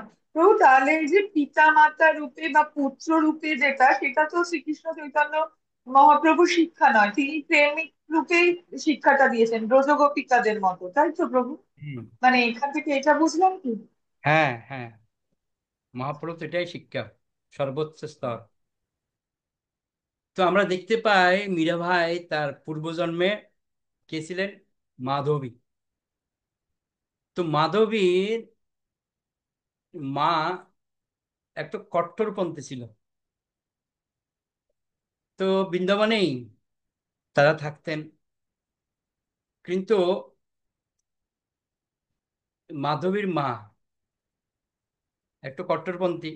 আর কৃষ্ণ গোকুলে ছিলেন, গোকুলবাসীরা সবাই কৃষ্ণকে ভালোবাসেন। তো কৃষ্ণ যেহেতু সমস্ত ব্রজবাসীদেরকে, গোকুলবাসীদেরকে ভালোবাসতেন, তো কৃষ্ণের এক সখা ছিল, তার নাম ছিল সুন্দর। তো সুন্দরের সাথে এই মাধবীর বিবাহ হয়েছে। তো সুন্দর থাকে গোকুলে। তো মাধবীকে যখন বিবাহ দিচ্ছে, তো ওর মা তাকে একটা মন্ত্র শিখিয়েছে। কি মন্ত্র? ভুল করো কখনো যেন কৃষ্ণের মুখ না দেখে। কেন? কারণটা কি? কারণটা একটাই, যদি কৃষ্ণের মুখ দেখে, কেন কৃষ্ণের সমস্ত গোপীদেরকে নিয়ে তিনি লীলাবিলাস করছেন। তো বলছে দেখো, তোমার সাথে সুন্দরের বিবাহ হয়েছে, কিন্তু তুমি যদি কৃষ্ণের প্রতি যদি ঝুঁকে পড়ো, তাহলে গেলে তোমার সব গেল। বলছে, ভুল করো কোনো অবস্থাতেই যেন কৃষ্ণকে তুমি দর্শন করবে না। একবার যদি তুমি তার প্রেমে পড়ে যাও, সব নষ্ট হয়ে যাবে। মনে থাকবে? বলছে না, তুমি প্রতিজ্ঞা করো, প্রতিজ্ঞা করো যে তুমি কৃষ্ণকে দর্শন করবে না, আর কৃষ্ণের সামনে যাবে না। তো বলা বলা মেয়ে ঠিক আছে, মাধবী মার সামনে শপথ করবে। কিন্তু এমন একজনের সাথে বিয়ে হয়েছে যে হচ্ছে কৃষ্ণের গোপ সখা, কৃষ্ণের সাথে থাকতো, কৃষ্ণের সাথে খেলতো, সব কৃষ্ণ ছাড়া তার আর কোনো কিছু নাই, সুন্দর। এবার সুন্দরের সাথে বিবাহ হলো। বিবাহ হওয়ার পর কিন্তু ঝড় বৃষ্টি আসছে, দেখো আমি কি করে যাব। তখন সুন্দর বলছে চিন্তা নেই, আমাদের কৃষ্ণ আছে। কৃষ্ণ আমাদের ব্রজবাসীদেরকে সব সময় রক্ষা করে, বড় বড় ওষুধদের কাছ থেকে রক্ষা করা যায়, কোনো চিন্তা নেই। আরে বলছে, আরে আমার মাতা আমাকে বলে যে কৃষ্ণ সম্বন্ধে না শুনতে। আরে কি বলছে, আমার বর আমাকে এগুলি কি শোনাচ্ছে। এবার বর সবসময় কানের পাশে কৃষ্ণের কথা বলেই যাচ্ছে, আর এই তো কানে আঙুল দিয়ে রেখেছে, শুনবে না। কিন্তু এবার বিয়ে করে যাচ্ছে, নদী পার হয়ে, এবার যমুনা নদী পার হয়ে গোকুলে এসেছে। আর যখন গোকুলে ঢুকেছে, তখন প্রচুর বৃষ্টি হচ্ছে। তখন হচ্ছে কি, ইন্দ্র যে পূজা বন্ধ করেছিল নন্দ মহারাজ, ওই লীলাটা চলছে। কৃষ্ণ পুরো গোবর্ধনকে তুলেছে উপরে, আর চারদিকে প্লাবন হয়ে গেছে, বন্যা হয়ে গেছে। এবার সমস্ত লোক কোথায় ঢুকে গেল? যেই গোবর্ধনের মতো। এবার এরা সবাই মাত্র বিয়ে করে ঢুকেছে। এরা বলছে চারদিকে অবস্থা খারাপ, জল কোথায় যাব। এরা সবাই গোবর্ধনের ভিতর ঢুকেছে। আর যে গোবর্ধনের ভিতর ঢুকেছে, দেখছে কৃষ্ণ সেই কনিষ্ঠ আঙ্গুলের মধ্যে গোবর্ধন ধারণ করে রয়েছে, সবাই কৃষ্ণের গুণগান করছে। আর চোখে চোখ পড়ে গেছে কার? মাধবীর। ও বলে, হায় হায় হায় হায়, আমার মা তো বলেছিল যে ভুল করো যেন আমি কৃষ্ণকে না দেখি, কিন্তু কি দেখলাম, কি ও আবার চোখ ফিরিয়ে যে কৃষ্ণকে দেখেছে, ও মূর্ছিত হয়ে পড়ে গেছে।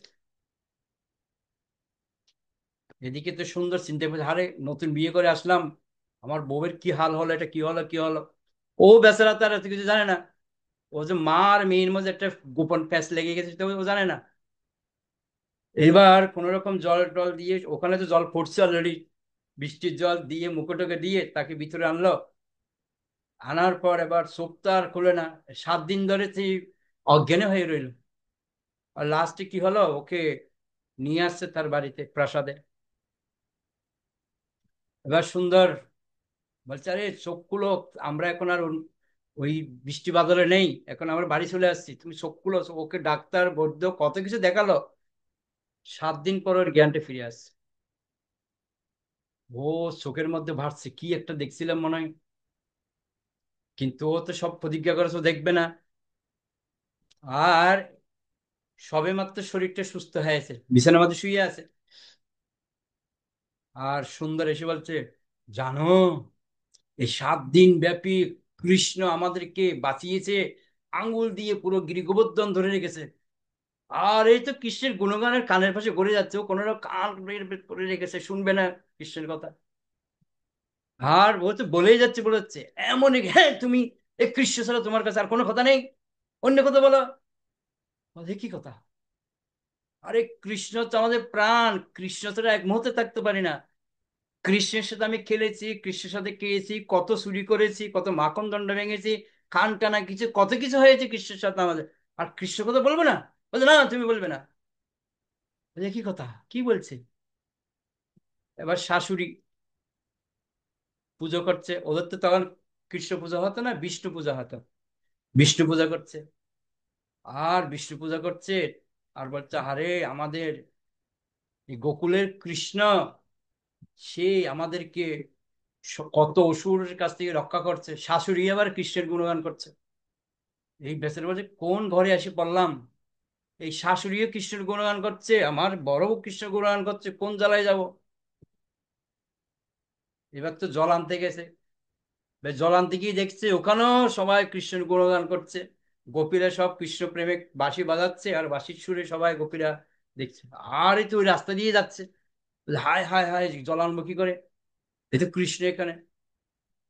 এবার যেই কৃষ্ণের বাঁশি শুনেছে, আর মন টানছে, এক মন বলছে না একটু যাই দেখি, আরেক মন বলছে না, মা প্রতিজ্ঞা করেছে যাওয়া যাবে না। এ মনের সাথে সংঘর্ষ হচ্ছে। এবার তো কৃষ্ণের গুণগান যতই শুনছে, আস্তে আস্তে আস্তে আস্তে আস্তে আস্তে আকৃষ্ট হচ্ছে কৃষ্ণের প্রতি। কিন্তু প্রতিজ্ঞা, মার প্রতিজ্ঞা কি প্রতিজ্ঞা, না কৃষ্ণের কথা চিন্তা করা যাবে না, কৃষ্ণকে দর্শন করা যাবে না। কিন্তু অলরেডি কৃষ্ণ দর্শন প্রথম দিনে হয়ে গেছে, কোথায়? গিরি গোবর্ধনে। এবার বরকে বলছে যে কৃষ্ণ কথা বলবে না এই সে, কিন্তু আমি শুনতে চাই না কেন, আমার মনটা টানছে। একদিন মা, অর্থাৎ শাশুড়ি, শাশুড়ি বলছে চলো আজকে একটু ভালো মন্দ রান্না করেছি, এগুলো নিয়ে মা যশোদার কাছে যাবো। এ বলছে, হায় কপাল, আমি তো কৃষ্ণের চেহারা দেখবো না, আবার ওদের বাড়ি যাবো। বল, এখন শাশুড়ির উপর কথা বলতে পারবে না। বলছে চলো যাবো, একটু খাবার দাবার নিয়ে যাবো, কৃষ্ণ খুব ভালোবাসে মাখন খেতে, এটা নিয়ে যাবো কৃষ্ণকে দেবো। এবার গেল শাশুড়ির সাথে। এখন এ যেখানেই ঘরে ঢুকতেই দেখছে কৃষ্ণ সামনে, তখন কৃষ্ণকে দেখে সারা তাদের লুকিয়ে গেছে, ও চেহারা দেখবে না কৃষ্ণ। আর এদিকে শাশুড়ি বলছে, কি হলো কি হলো? বলছে না, কৃষ্ণ বলছে কই কৃষ্ণ? বলছে না না না না না না না, ভ্রম হয়েছে। এবার ঘরে গিয়েছে, যশোদা মাকে জিজ্ঞেস করছে, আমি কৃষ্ণের জন্য এটা নিয়ে আসছি। তখন যশোদা মা বলছে, আরে একটু আগেই তো কৃষ্ণ বেরিয়ে চলে গেল, ও আস্তে আস্তে রাত হবে। বউ তো স্বস্তি পাবে, যাক শান্তি বাবা, দেখা তো হবে না আজকে কমসে কম। এবার শাশুড়ি খাবার দাবার করে দিল, বলে এটা কৃষ্ণকে দেবে, অনেক কষ্ট করে বানিয়েছি আমরা বউ শাশুড়ি মিলে, কৃষ্ণকে দেবে। এবার তো শাশুড়িতে দিচ্ছে, বউয়ের মধ্যে ভয়, যদি না কৃষ্ণ চলে আসে। এবার ঘর থেকে বেরিয়েছে, যেই বেরিয়েছে, আবার এদিক দিয়ে শাশুড়ি বউ বেরিয়েছে, আর ওই পিছন দিক দিয়ে কৃষ্ণ ঢুকেছে। দুজনে ক্রসিং হয়ে গেছে, আর ক্রসিং এর মধ্যে ধাক্কা লেগে কৃষ্ণের মাথার ময়ের পুঞ্ছটা উড়ে গিয়ে এর হাতে পড়েছে। ও বলছে, আরে আমি কৃষ্ণকে দেখবো না বলছি, করবো না, এ আবার ময়ের পক্ষ আমার কাছে কি করে আসলো?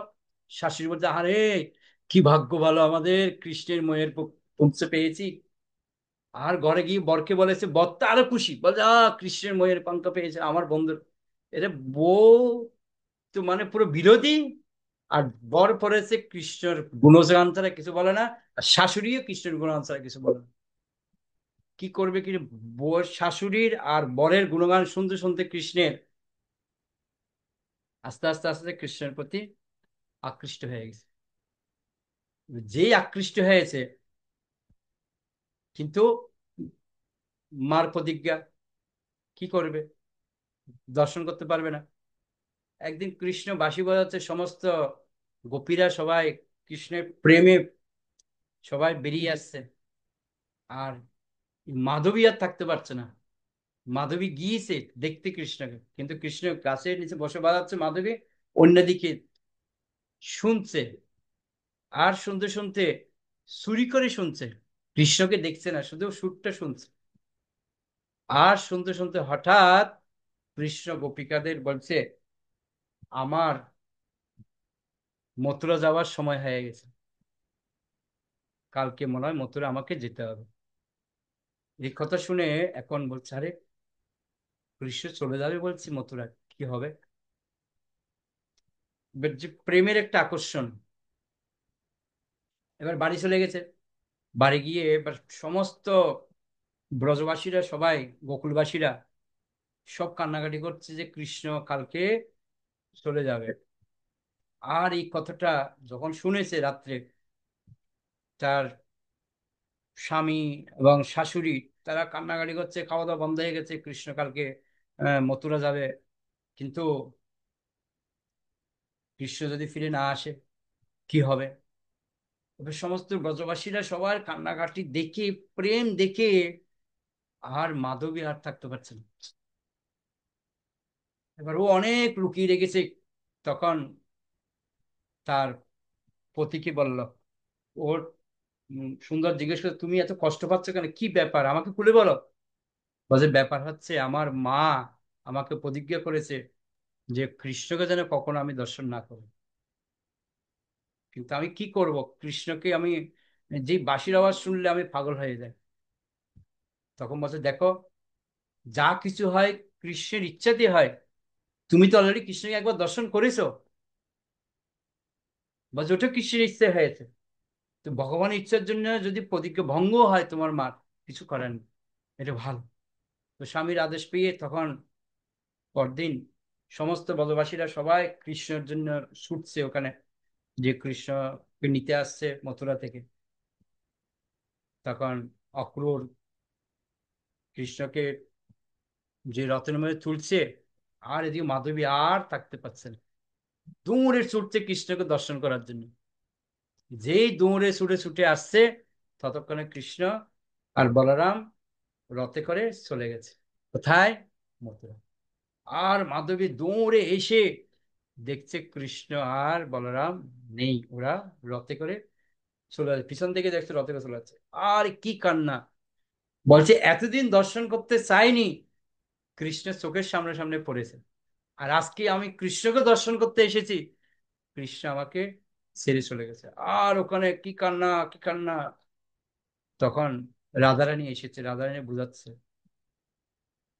তোমার প্রেম দেখে আমি তোমাকে এতটুকুই বলতে পারি, কৃষ্ণের সাথে তোমার একদিন না একদিন দর্শন হবেই।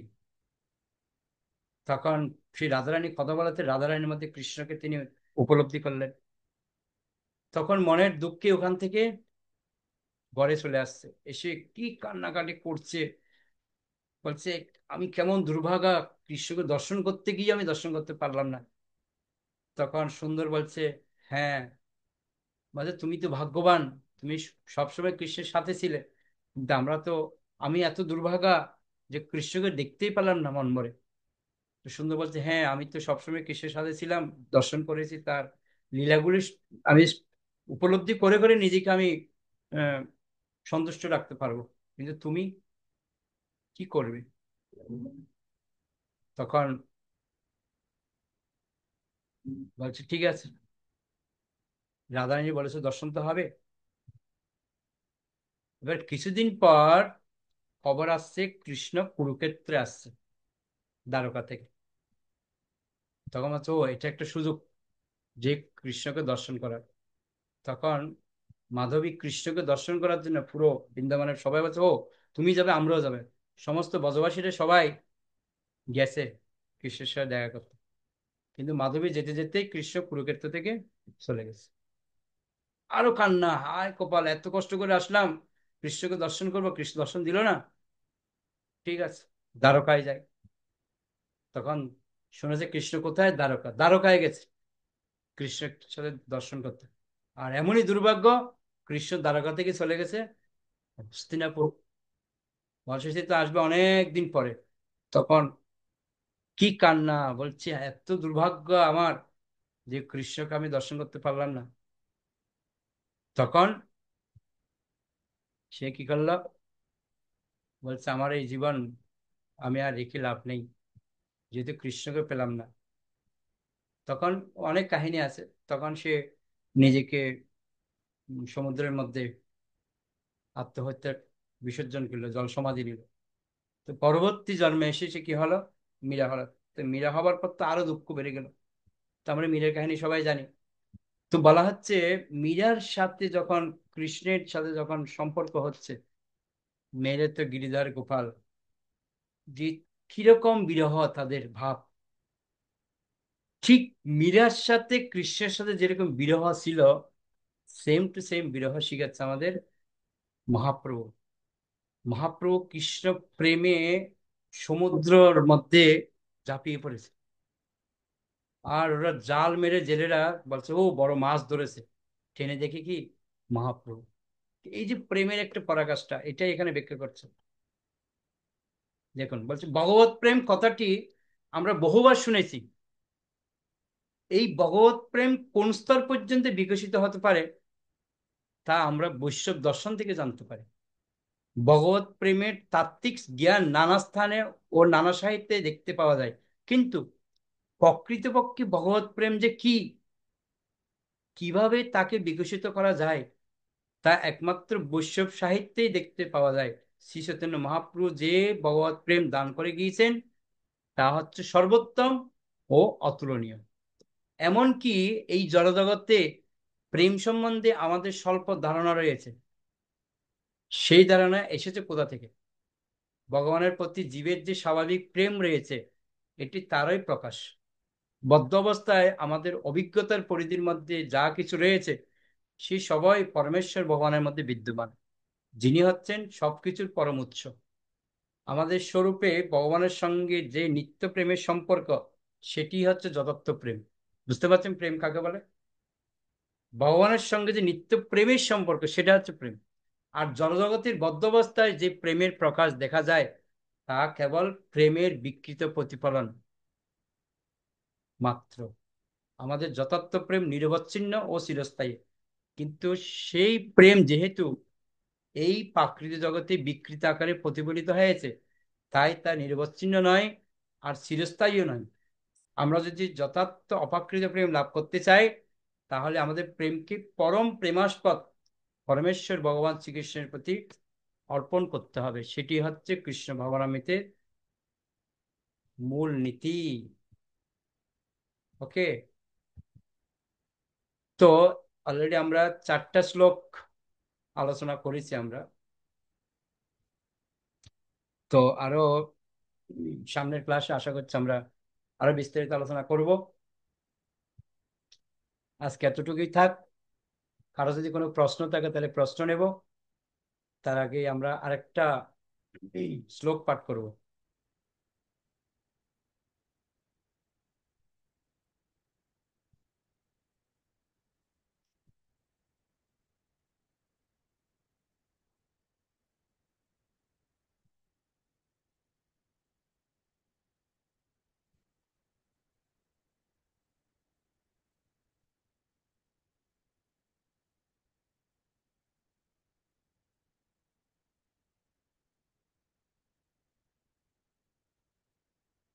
অন্তরীলা পঞ্চম পরিচ্ছেদে বলছে 106 নম্বর শ্লোকে কি বলছে,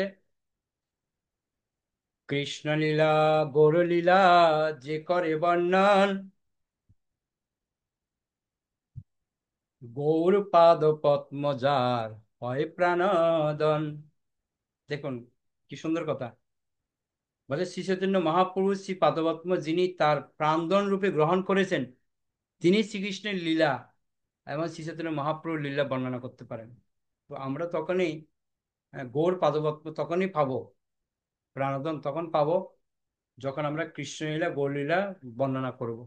বলতে হবে লোককে, বলছে গৌর লীলা কৃষ্ণলীলা, কৃষ্ণলীলা গৌরলীলা যে করে বর্ণন, গৌর পাদ পদ্ম যার হয় প্রাণদন।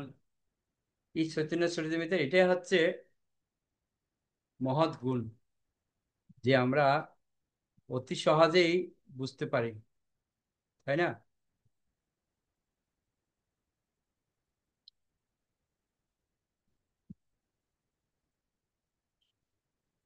প্রত্যেকটা শ্লোকের এত সুন্দর ব্যাখ্যা রয়েছে, এটা আমরা বুঝতে পারি। তো আশা করছি আমি প্রত্যেক সপ্তাহে ক্লাস শুরুর আগে মঙ্গলাচরণের মধ্যে এই শ্লোকগুলি আমরা রিভিশন দেব। তাহলে প্রত্যেক সপ্তাহে পড়তে পড়তে আমাদের অটোমেটিক্যালি কি হয়ে যাবে, মুখস্থ হয়ে যাবে আশা করি। ওকে, তো সবাই যে পড়াটা দিয়েছি সেটা খুঁজে বের করবেন। অলরেডি আমরা 4টা শ্লোক পড়িয়েছি কিন্তু ভিতরে ভিতরে, এটা আমরা পরে যখন শ্লোকে যাব তখন বুঝতে পারবো। এখন অলরেডি আলোচনা করেছি। ঠিক আছে, হোমওয়ার্ক থাকলো, কারো কোনো প্রশ্ন আছে, বুঝতে কোনো অসুবিধা কোনো জায়গায়? যদি বুঝতে না পারেন 100 বার প্রশ্ন করবেন, তাহলে না আপনারা বুঝতে পারবেন। শক্তি রাধিকা মাতাজি। হরে কৃষ্ণ প্রভু প্রণাম। প্রভু আমরা এক্ষুনি পড়লাম যে ভাগবত গীতা, ভাগবতম, শ্রী চৈতন্য চরিতামৃত সবচাইতে উচ্চতর, মানে গ্রাজুয়েশন, পোস্ট গ্রাজুয়েশন, পিএইচডি। এবার আমার প্রশ্নটা হলো, এই যে চৈতন্য চরিতামৃততে সর্বোচ্চ, সেটা উনি কৃষ্ণদাস কবিরাজ বা শ্রীলা প্রভুপাদ বলছেন, প্রভু সেটা একটু ব্যাখ্যা করুন না প্রভু, কিসের জন্য এটা সর্বোচ্চ বলছে? যে বললো না যে প্রাইমারি স্কুল হচ্ছে গীতা, আর হাই স্কুল হচ্ছে আমাদের ভাগবত, আর ইউনিভার্সিটি হচ্ছে চৈতন্য চরিতামৃত। অর্থাৎ সর্বোচ্চ প্রেমের কথা কোথায় রয়েছে? চৈতন্য চরিতামৃতে। কেন বলছি কথাটা?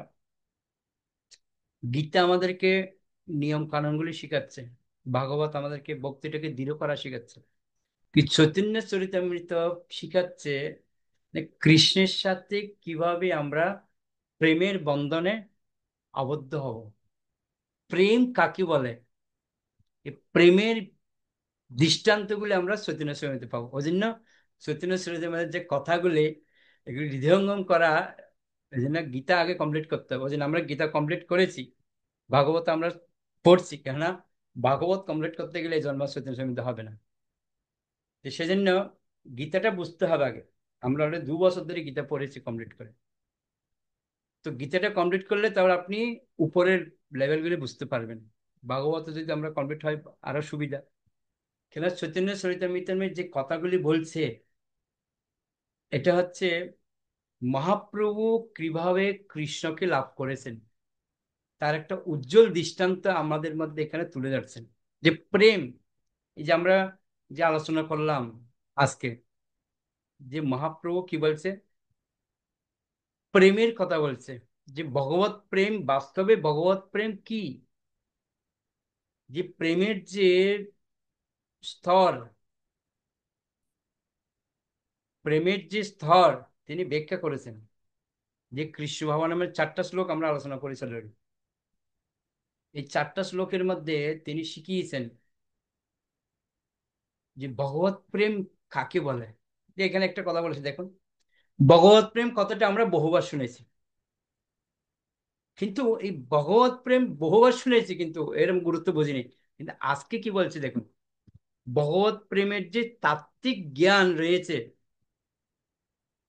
এটা একমাত্র চৈতন্য মহাপ্রভুই আমাদেরকে দিয়েছেন ভগবত প্রেম। ওই জন্য চৈতন্য চরিতামৃত আমাদেরকে এমন ভাবে পড়তে হবে যেন প্রত্যেকটা জিনিস আমরা হৃদয়ঙ্গম করতে পারি। ওই জন্য একটা জিনিস কিন্তু আমার খুব ভালো লেগেছে চৈতন্য চরিতামৃত, সেটা কি জানেন? সেটা হচ্ছে শুরুতে শুরুতে আদি লীলাটার মধ্যে বেশিরভাগই মহাপ্রভু যে একজন বৈষ্ণব হতে গেলে কি কি কোয়ালিটি দরকার সেটা উনি প্রথমে ঢেলেছেন, যে আপনি ভগবত প্রেম যে লাভ করবেন তার জন্য আপনার কি কি কোয়ালিটি দরকার। যে প্রথমে গুরুদেবকে আপনার কি করতে হবে, প্রণাম করতে হবে, তাদের শরণাগত হতে হবে। গুরুদেবের পর গুরু পরম্পরা, তারপর মহাপ্রভু থেকে পঞ্চদশ থেকে শুরু করে প্রত্যেকটা এরকম করতে করতে করতে করতে এদের মাহাত্ম্যগুলি ব্যাখ্যা করেছে বিশালভাবে। ওটা আমরা যখন শ্লোকে যাব না, আমরা এখন জাস্ট নির্যাসগুলি পড়ছি, নির্যাস। সামনে যখন আমরা শ্লোকে যাব তখনই আমরা বুঝতে পারবো যে এর মধ্যে কি রস রয়েছে। কিন্তু মহাপ্রভুর রসটা এত সহজে কিন্তু দেয়নি কে? কৃষ্ণদাস কবিরাজ গোস্বামী। দেখবেন ভালো করে, তিনি লেভেলটাকে প্রথমে মাটিটাকে উর্বর করেছেন। আদিলীলা যখন আমরা 8-10 অধ্যায় পড়বো না, তখন দেখবো যে মাটি উর্বর হচ্ছে। মাটি উর্বর হচ্ছে মানে আপনার জায়গাটাকে যে বীজ রোপণ করবে তার জন্য তৈরি করছে। ওই জন্য প্রভুপাদ এমন ভাবে সাজিয়েছে আদিলীলাটা, যেন ভক্তদের মধ্যে বীজ বপন করতে গেলে যেন ভবিষ্যতে কোনো অসুবিধা না হয়। ওই জন্য সত্যনারায়ণ স্বামীটা একদম ক্লিয়ারলি আমাদের বুঝতে হবে। বুঝতে পেরেছেন মাঝে কেন সত্যনারায়ণ স্বামীটা ইম্পর্টেন্ট? ক্লিয়ার? হ্যাঁ প্রভু, এই যে প্রভু, এই যে ভগবত প্রেম, এটা চৈতন্য মহাপ্রভু পুরোটা দেখিয়ে দিয়ে গেছেন। যে আমরা যদি এখন চৈতন্য চরিতামৃতটা পুরোটা পড়ি, আমাদের মধ্যে ওই যেটা লুপ্ত সুপ্ত হয়ে আছে সেই ভগবত প্রেমটা জেগে উঠবে তো প্রভু? বলছে অদ্যাপি গৌরলীলা করে গৌরা রায়, কোন কোন ভাগ্যবান দেখিবারে পায়। তো আপনার যদি মহাপ্রভুর প্রতি যদি সেরকম যদি প্রেম জেগে ওঠে, অবশ্যই মহাপ্রভু আপনাকে কৃপা করবেন, এটুকুনি গ্যারান্টি আছে। কোন কোন ভাগ্যবান দেখিবারে পায়, মহাপ্রভুর কৃপা হয়তো আপনি পেয়ে যেতে পারেন। যদি চৈতন্য চরিতামৃতকে যদি আমরা যেভাবে অন্যান্য ভক্তরা গ্রহণ করেছে, অর্থাৎ রূপ গোস্বামী, সনাতন গোস্বামী, এদের জীবনে তো পড়বো আমরা, এরা যেভাবে গ্রহণ করেছে ওইভাবে যদি আমরা গ্রহণ করতে পারি, 100% আমরাও পাবো। ওকে, সুমিত্রা মাতাজি। হরে কৃষ্ণ, প্রণাম প্রভু। আচ্ছা, মহাপ্রভু নবদ্বীপে জন্মগ্রহণ করেছিলেন, তাহলে তো নবদ্বীপে গেলেই প্রকৃত প্রেম লাভ করা যাবে, প্রকৃত প্রেম আমাদের মনে আসতে পারে কি প্রভু? বৃন্দাবনে যদি আমরা না গিয়ে আমরা যদি নবদ্বীপে যাই, তাহলে নবদ্বীপে গেলেই তো আমাদের মধ্যে প্রেমের মানে উদ্ভাস তাই তো হতে বললাম, পারে। অদ্যাপি গৌরলীলা করে গৌরা রায়, কোন কোন ভাগ্যবান দেখিবারে পায়। তো মহাপ্রভু এখনো লীলা করছে নবদ্বীপে, কিন্তু আমরা কি দেখতে পাচ্ছি? কিন্তু যারা ভাগ্যবান তারা দেখতে পাচ্ছে। সেরকম চোখ নিয়ে যদি আমরা যাই মহাপ্রভুর দর্শন করতে পারবো। আপনি বৃন্দাবনে গেলে যে কৃষ্ণকে দর্শন করতে পারবেন তার কি গ্যারান্টি আছে? ওখানেও সেম, ওখানে কৃষ্ণ লীলা করছে, কিন্তু যারা ভাগ্যবান তারা দেখতে পাচ্ছে, যারা ভজনে উন্নত তারা দর্শন করতে পারছে। এতে অনেক প্রমাণ রয়েছে ওখানে। একবার এক বাবাজি, তার খাটার মধ্যে চুল আটকে গেছে বৃন্দাবনে, গোবর্ধনের ওখানে। এখন এক ভক্ত এসে বলছে, বাবা বাবা আপনার চুল তো আটকে গেছে গোবর্ধনে, এখানে তো আটকে গেছে, দাঁড়ান চুলটা খুলে। বলে একদম হাত দেবে না। বলে কেন? বলে বিহারী লাল ও এসে খুলবে। বলছে বিহারী লাল এসে খুলবে? বলছে হ্যাঁ, ও এসে খুলবে। বলছে, বা খেয়ে দেয় কাজ নেই, বিহারী লাল আসবে তোমার জন্য? বলে অবশ্যই আসবে। এবার বাবা একদিন যায়, 2 দিন যায়, 3 দিন যায়, খাওয়া দাওয়া বন্ধ করে দেবে। যতক্ষণ না বিহারী লাল এসে খুলবে ততক্ষণ খাওয়া দাওয়া বন্ধ, বাস। এবার একদিন যায়, 2 দিন যায়, বিহারী লাল একটা বাচ্চা রূপে আসছে, এসে খুলে দিচ্ছে। বলছে "এই তুমি কে?" বলছে আমি ব্রজের ছেলে। যাও, বিহারী লাল আসবে তারপর খুলবে। কৃষ্ণ বলছে বাপরে, তো কট্টরপন্থী দেখি, যে বিহারী লাল ছেলে খুলবেই না। বলছে না। বল ঠিক আছে। এরকম 3 দিন, 4 দিন, 5 দিন, 1 সপ্তাহ চলে গেছে। এবার কৃষ্ণ দেখছি বাবা এ তো সারার লোক না। এবার কৃষ্ণ আবার গোপ বালকের রূপ ধারণ করে গেছে, গিয়ে যে কুলে দেয় তুমি কে? বলছে আমি বিহারী লাল না। তুমি আমাকে কি বোকা পেয়েছো? বল কেন? বল দেখো, আমি বিহারী লাল, এই মায়ের মায়ের পুঞ্চ, এই দেখো আমি দেখে চিনতে পারছেন? বল না, তুমি বিহারী লাল নয়। বা কি দেখলে বিহারী লাল বিশ্বাস হবে তোমার বলো তো? বলছে আমার বিহারীলালের সাথে রাধারানী থাকবে সাথে, তারপরে না বুঝবো যে বিহারীলাল। বলছো বাবা, বাবা তো ওদের অনেক প্রেম। বলছো ওই ওখানে দাঁড়িয়ে আছে তোমার স্ত্রী। তখন বলছে কোথায়? তো রাধারানী বলছে বাবা আমি এখানে আসছি, দাঁড়াও। তো বলছে লালি কই? বলছে আসছি, দাঁড়াও। এবার রাধারানী আসছে। রাধারানী এসে বলছে বাবা আমি খুলি? বলছে হ্যাঁ। বলছে দুজনে এবার খুলো তাহলে, জট খুলে দাও। এবার চুলটা আটকে গেছে, রাধারানী আর কৃষ্ণ দুজনে মিলে খুলছে। বলছে দুজনকে একসাথে না দেখলে কি ভালো লাগে? এইবার ঠিক আছে তোমরা দুজন। তো বলা হচ্ছে ওই বাবা সাধারণ, তিনি তপস্বী, কিন্তু উনি বলছে না, বিহারি এসে খুলবে, কাউকে খুলতে দেন। তো রাধারানী আর কৃষ্ণ দুজনে এসে খুলে দিয়েছে, বাস্তব ঘটনা এটা। এখনো সে স্থান আছে, এখনো জায়গাটা আছে। তো বলা হচ্ছে, আমি যে একটু কি বললাম, অদ্যপি কৃষ্ণলীলা করে কৃষ্ণরায়, কোনো কোনো ভাগ্যবান দেখিবারে পায় কৃষ্ণ লীলা করছে, যারা ভাগ্যবান তারা দেখতে পাচ্ছে। মহাপ্রভু লীলা করছে, যারা ভাগ্যবান তারা দেখতে পাচ্ছে। জগন্নাথ লীলা করছে, যারা ভাগ্যবান তারা দেখতে পাচ্ছে। সেরকম ভজনের যদি আমরা উন্নত হই, তাহলে আমরা দেখতে পাবো অবশ্যই। এই যে একটু আগে একটা কথা বলেছে কিন্তু মহাপ্রভু, অনেক গুরুত্বপূর্ণ একটা পয়েন্ট। কি সেটা দেখেন, বলছে শ্রীকৃষ্ণের প্রতি শরণাগতি থেকে শ্রী চৈতন্য মহাপ্রভু শিক্ষা শুরু হয়েছে। তিনি কর্মযোগ, জ্ঞানযোগ বা হঠযোগের পন্থাকে অবলম্বন করার শিক্ষা দেননি। তিনি তার শিক্ষা শুরু করেছেন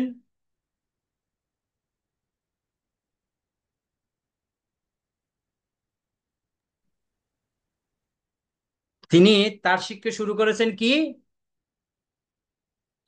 জড় অস্তিত্বের পরিসমাপ্তিতে, যেখানে সব রকম জড়াসক্তি সম্পূর্ণভাবে ত্যাগ করা হয় সেখান থেকে। বুঝতে পারলেন? সেই ব্যক্তিরা কৃষ্ণকে দর্শন করতে পারবে, মহাপ্রভু দর্শন করতে পারবে, যারা জড় আসক্তি সম্পূর্ণরূপে দূরীভূত হয়েছে। আর এইটাই আমাদের, এটাই প্রার্থনা করতে হবে। আর কবে নিতাই চাঁদের করুণা হবে, সংসার বাসনা মোর কবে তুচ্ছ হবে। কিন্তু আমরা তো বলছি, বুঝলি না, বলছে কখনো বৃন্দাবনে তুমি যাবে না, গেলেই শেষ। ভাই কেন? যদি একবার কৃষ্ণের কৃপা হয় তাহলে তোমার সংসার বাসনা চলে যাবে। তা ঠিক আছে যাবো, বৃন্দাবন যাবো, ঘুরে আসবো। ঠিক আছে যাও, ভুল করে কেশিঘাট যাবে না। ভক্তি রসমৃদ্ধি সিন্ধু গ্রন্থ পড়বেন, বলছে ওই কেন, যদি ওখানে যাও কেশিঘাটে, তাহলে কিন্তু দুঃখ আছে, তোমার সমস্ত কিছু হরণ করে নেবে, তুমি আর বিষয় আসক্তি থাকতে পারবে না। বুঝলে না, আমি কেশিঘাট যাবো। ঠিক আছে যাও, ভুল করো কেশিঘাটে কৃষ্ণকে দর্শন করবে না। কেন?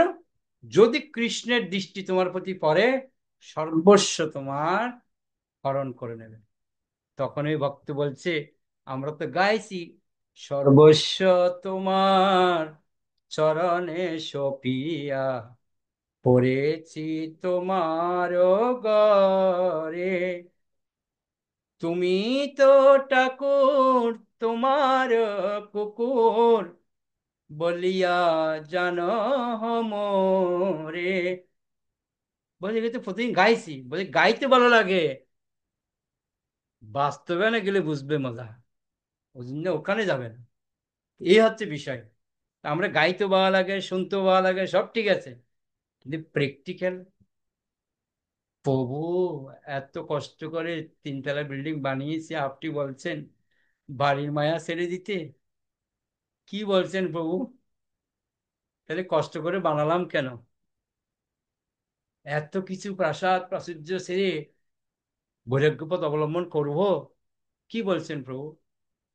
হ্যাঁ, তারাই কৃষ্ণকে পেয়েছে, মহাপ্রভুকে তারাই পেয়েছে যারা বৈরাগ্য পথ অবলম্বন করেছে। বৈরাগ্য মিন্স কি, সব কিছু থাকে কিন্তু আসক্তি নেই। আপনি বিল্ডিং এর মধ্যে আছেন, ঘরের মধ্যে আছেন, কিন্তু বিল্ডিং এর প্রতি আপনার আসক্তি নেই। এটা হচ্ছে বৈরাগ্য বিদ্যা। আর মহাপ্রভু এটাই শিখিয়েছেন আমাদের, বৈরাগ্য বিদ্যা কাকে বলে। যে শিবাস ঠাকুরের কি ছিল না, সবই ছিল, কিন্তু বৈরাগ্য বিদ্যা ছিল। অদ্বৈত আচার্যের সেম ছিল। এই জীবনগুলো আমরা পড়বো, তো পড়লে আমরা বুঝতে পারবো যে কি ছিল। মহাপ্রভু পরিবার ছিল, নিত্যানন্দপুর পরিবার ছিল, ওরা কি ছিল, জানবা মাতা কি ছিল, বসুধা মাতা কি ছিল, নিত্যানন্দ প্রভু কি ছিল, এগুলো আমরা শুনবো কাহিনীগুলো। তারপর আমরা উপলব্ধি করতে পারবো যে বৈরাগ্য বিদ্যা কাকে বলে। ঠিক আছে। হরে কৃষ্ণ হরে কৃষ্ণ কৃষ্ণ কৃষ্ণ হরে হরে, হরে রাম রাম রাম হরে হরে। অনন্ত গুরু বিশ্ববৃন্দা কি যায়। বঞ্চা কল্পতরুভ্যশ্চ কৃপা সিন্ধুভ্যেব চ পতিতানাং পাবনেভ্যো বৈষ্ণবেভ্যো নমঃ। অনন্ত গুরু বিশ্ববৃন্দা কি যায়। নিতাই গৌর প্রেমানন্দে হরি হরি বল। আমাদের ক্লাস শেষ, আপনারা বেরিয়ে যেতে পারেন। শক্তি রাধিকা আমাদের কি প্রশ্ন? প্রভু নেক্সট ফ্রাইডে হলো রথ, ক্লাস হ্যাঁ, হবে? ছুটি ছুটি ছুটি। সেটাই।